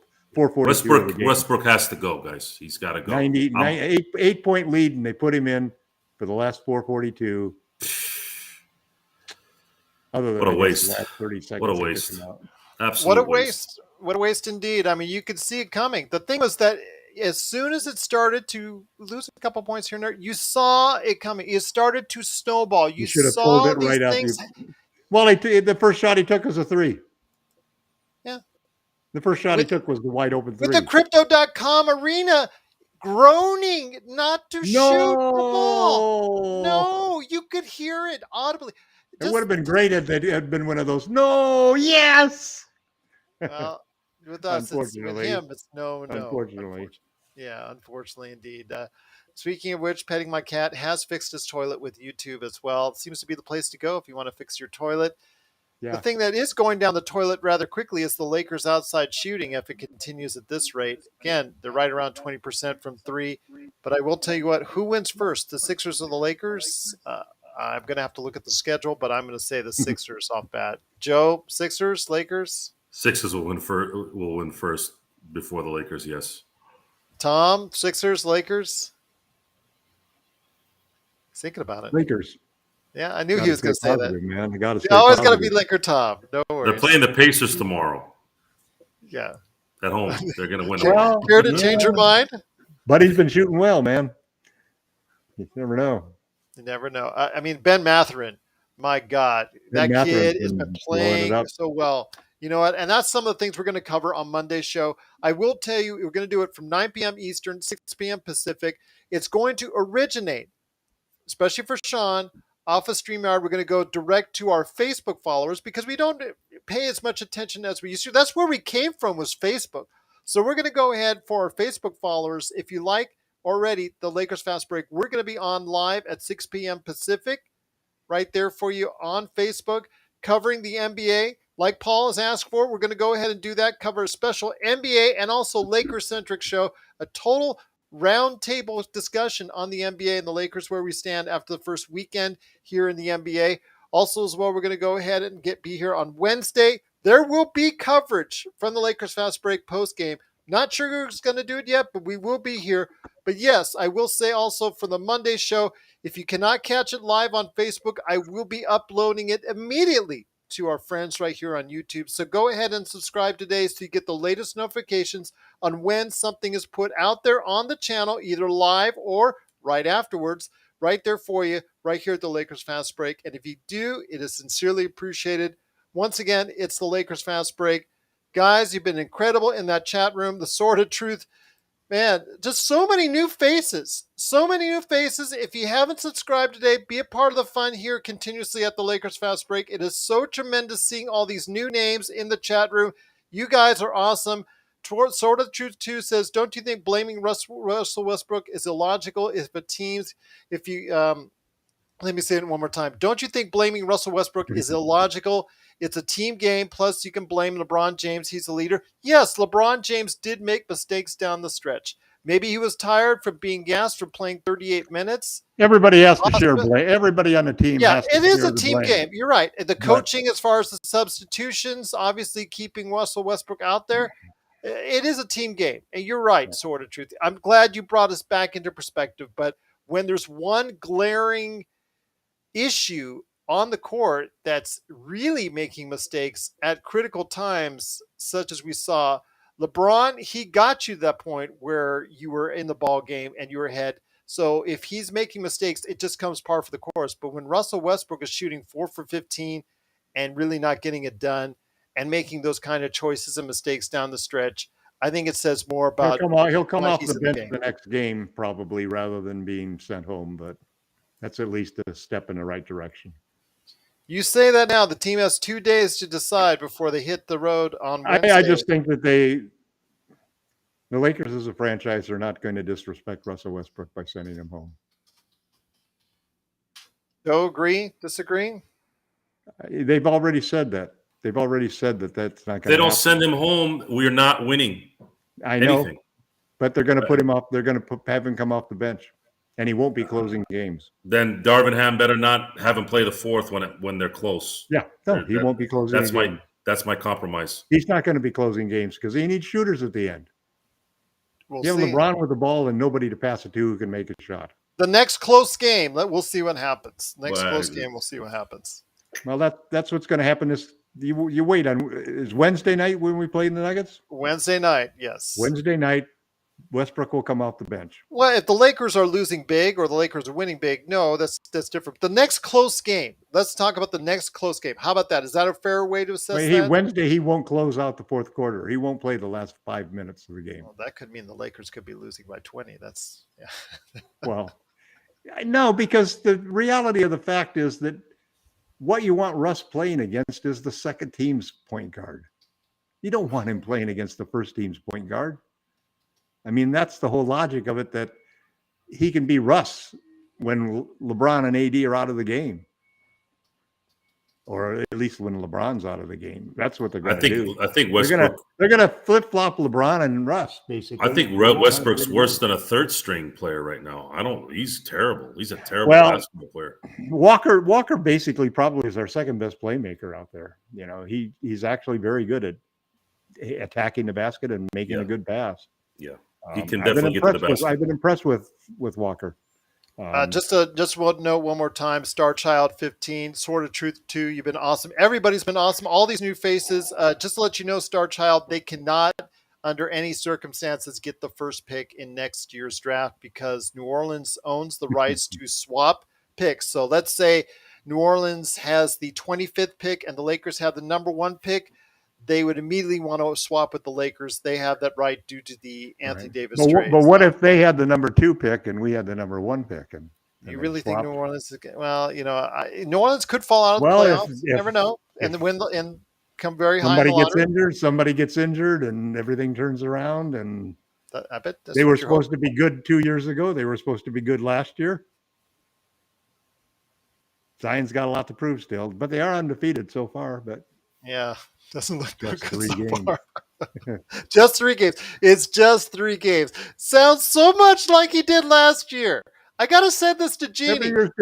Every year's listen different. Listen to LakerTom in 2021 and 2022. Notice the same things he's saying.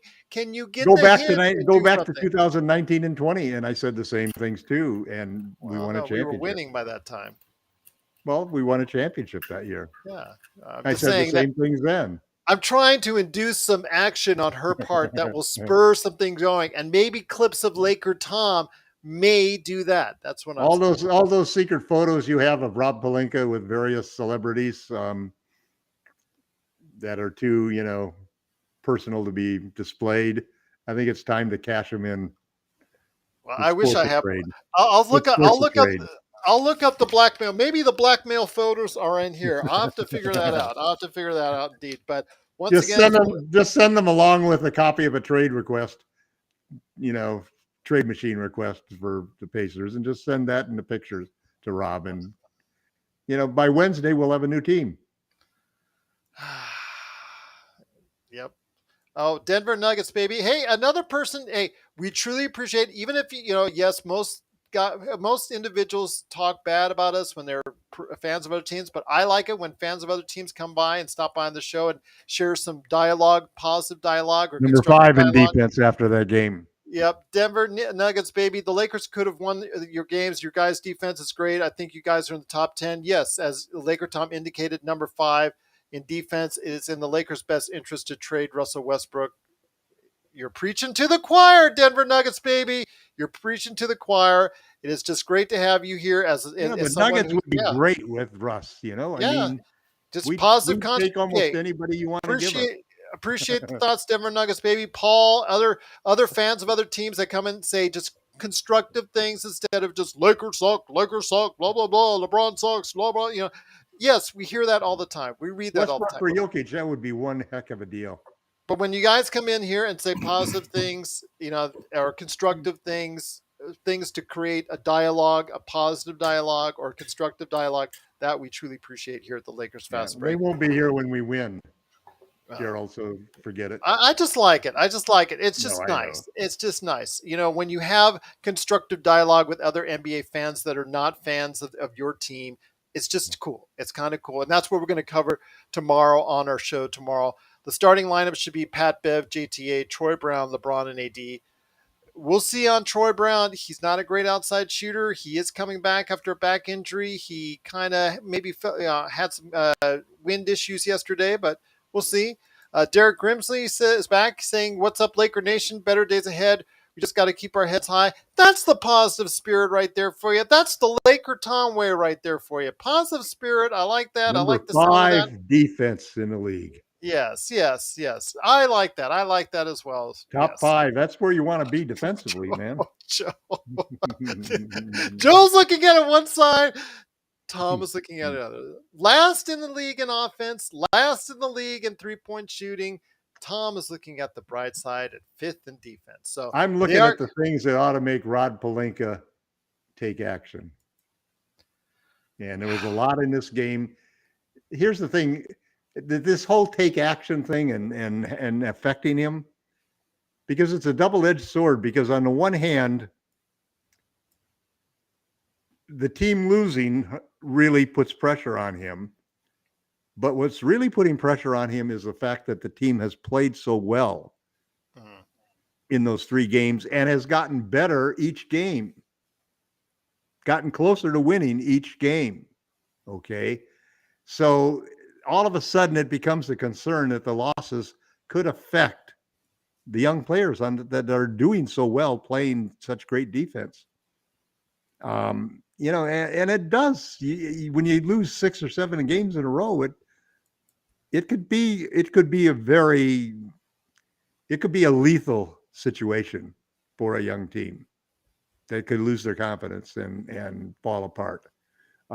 Hopefully, with LeBron and AD, we're going to win some of these games coming up.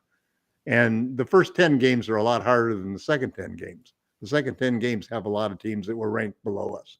So there's a chance to recover, especially if we get better as we move along, and especially if we got rid of Russ so that we wouldn't have the negative effects that we're getting now that are undermining the game. You know what, Denver Nuggets, baby? I'm going to give you all the props right there for you. That's actually very cool. I wish your Lakers well on Wednesday. May the better team win. You know what? Your team, as I stated, is very stacked. He's already put his money on the Nuggets. Yeah, he probably already has, but he's a Denver Nuggets fan. That's okay. More props to you. I'm going to give you all the props in the world for saying that. People can go ahead again. Constructive conversations. He wished our team out. That's actually we're not going to go into that game thinking we're going to lose. We've got the 5th-rated defense. There you go. Something to look at. You got to recognize that. And frankly, in the past we've played well against the Nuggets. We've been able to handle Jokic better than most teams. Star Child, it's got to happen sooner or later. It's got to happen sooner than later as far as them trading Russell Westbrook. It's got to happen ASAP. I think Joe, I think Tom, and I have all been on that. So thanks, Nuggets, baby, for all the positivity. Absolutely. Thanks so much as well to Paul, the Utah Jazz fan who keeps coming back. We truly appreciate everything that those guys do for us. In fact, Star Child, Derek, everybody that's been on the chat, petting my cat, just the whole 9 yards. Blue, everybody's been terrific on today's show. Joe, thanks so much as always. Tomorrow night, we're going to go ahead into a deep NBA and Lakers discussion. LakerTom, hopefully you can stop by as well. Sean's going to be there. We're going to go ahead again. It'll be live on Facebook on the Lakers Fast Break tomorrow at 9 p.m. Eastern, 6 p.m. Pacific, and they'll be immediately transferred over, or as fast as I can do it, onto the YouTube channel. There might even be news on Russell Westbrook or the trade. Yeah, absolutely. There's probably going to be news. There's probably going to be news to talk about the post-game reaction and what's going to happen in the next game. Denver Nuggets, baby, with the final thought here. Lakers can actually beat the Nuggets. I'll be honest with you guys. Won the chip in 2020. Lakers actually beat themselves in a lot of games. You know what, Denver, I will disagree with you slightly because Denver at home, you guys are awesome at home. Whether it's the thin air or the fact that you guys got a lot of talent on your roster, I think you guys are in for a 50-win season plus this year. I really think that it's going to happen for you guys. Good night, Lakers Nation. I wish we had the subscribership of Lakers Nation, but we're getting there. Thank you so much, Derek. Appreciate it. Sean, we're going to see you tomorrow. We're going to see everyone tomorrow. It's going to be a great time, great discussion on the NBA. We're going to bring up some great topics on what's happened in the first few days of the NBA season. Star Child, a big factor is Westbrook decision-making is a big part of the problem. Absolutely, indeed. We've covered that just in this past almost 2 hours now about that. Absolutely. Couldn't agree with you more, Star Child. Thanks so much again for being a part of today's chat. You guys are the best Lakers chat that's out there, bar none. It's the Lakers Fast Break. If you have any questions for us, at Lakers Fast Break on Twitter, Lakers Fast Break at yahoo.com. Of course, also as well, LakerTom on Twitter, Lakerholics, LakersBall.com. And of course, share the comments today after we go off the air right here on YouTube. Joe and I look it over very carefully. As soon as we are able to, we go ahead and respond in kind. We truly appreciate it. Joe, you've been quiet these last couple minutes. Any parting thoughts? I know I've asked you once, but I like to hear the parting. Usually, you've got some type of zinger before we leave. Usually.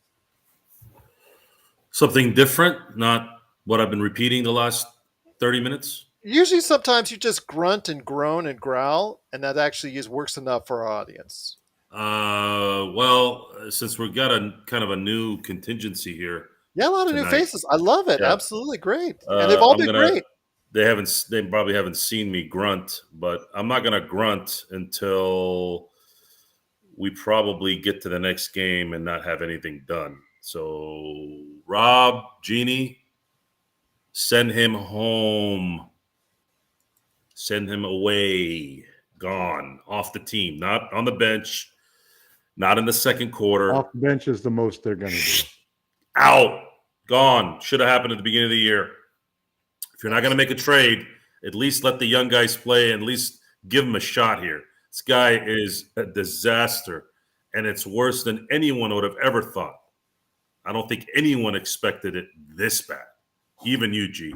So get the cancer out, obliterate it, radiate it. I don't care what you got to do. Get it out. Get it out. And then I'll take you seriously if you don't end up doing anything after that. At least that will prove that you know what common sense is a little bit. Kind of picked them 10th, so out of all of us, I kind of picked them lower than No. I'm talking about this is a catastrophe. Yeah, you're right. That's actually lower This than is what I really thought. bad. I mean, this is as bad. I mean, if there was a play, It couldn't be better actually when you look at it from the big picture standpoint, because right now everything is telling the Lakers that not only do they need to trade Russell Westbrook, but the team they need to trade him to is the Indiana Pacers for Miles Turner and Buddy Hield, because they need the shooting and they need a center. Obviously, we saw today that it's not going to be Damian Jones, and then we already know it's not going to be Thomas Bryant. So if you want to take the load off of Anthony Davis, you need Miles Turner. And if you want to open up the floor for LeBron and AD, you need Buddy Hield. Just watch out for those ball boys. Just watch out for those ball boys. Yeah. Make sure. Yep. Well, what the hell is the ball boy doing undercutting a three-point shooter, really, It's the ball boy's fault. Oh, okay. All right. I'd have fired that ball boy right away. He's probably Herb's son, or something, or grandson. I love how you're seeing things from a different perspective than Miles Turner always gets hurt. I just love how you see a different perspective. It's the ball boy's fault. So let's. Penny My Cat says, "Let's." I tripped over a rock when I was hiking the other day, and it, almost sprained my ankle. There you go. Happens, it's the rock's fault. That darn rock. Let's see if Joe's blood pressure can remain being great if Westbrook isn't sent home. So we'll find out. These guys will be on the air. I will try to see if I can sneak in from where I'm at, but I will go ahead and announce where I'm at on Wednesday. What are you having, a big party again? I am actually like a party boat guy. It's a birthday present for my daughter. We're going to a concert. We're going to see a concert in LA. I'm flying to LA for only a few hours. Who's the concert? Who are you going to see? If you are a K-pop fan, their name is ITZY. So, sorry. If you're not into K-pop, you might not know who they are. So, but I might actually be like I did for the for the bachelor party, not for my bachelor party, for the bachelor party I did a couple weeks ago. That it was for you for did, my, huh? not, Were you the dancer at that? Yeah, I might be there. I might go ahead and do a live shot from there. You never know. But once again, it's the Lakers Fast Break. You never know what's going to happen here, but it's all good fun. We try to keep it light. We try to keep it entertaining, and we try to keep it real. That's the one thing that we do. We're the most opinionated show on the Lakers that's out there. So go ahead and catch us with backing. Yeah, absolutely. It's not just shock crap. We back up our anger. Sean Grice has already blitzed. He's got the beer flowing in Toronto. He'll be back hopefully sober on Monday. If not, he might still be drinking. Who knows on Monday, but we'll wait and see.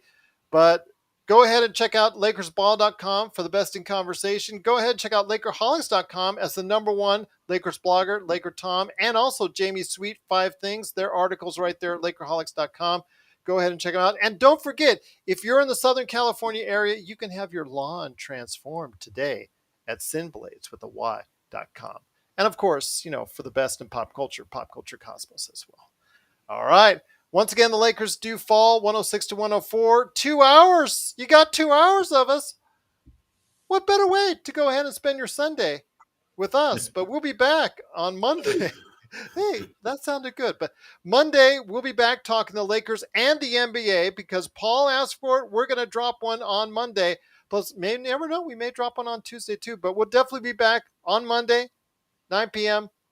Eastern, 6 p.m. Pacific. live on Facebook and dropping here Monday night on the YouTube channel. And then, of course, on Wednesday, Sean Grice says, the only reason I need a fridge is to keep my beer cold. There you go. Who needs food? Who needs food indeed? But once again, it's the Lakers Fast Break. We truly appreciate you being part of what we do here. The best chat room in all of Lakers land is you. And we'll be back on Monday. Also, looking forward to the post game on Wednesday. How these guys run it, I have no idea, but we're going to try and do best we can on that. We're going to have a lot of action coming up on the way. The best opinions on the Los Angeles Lakers are always right here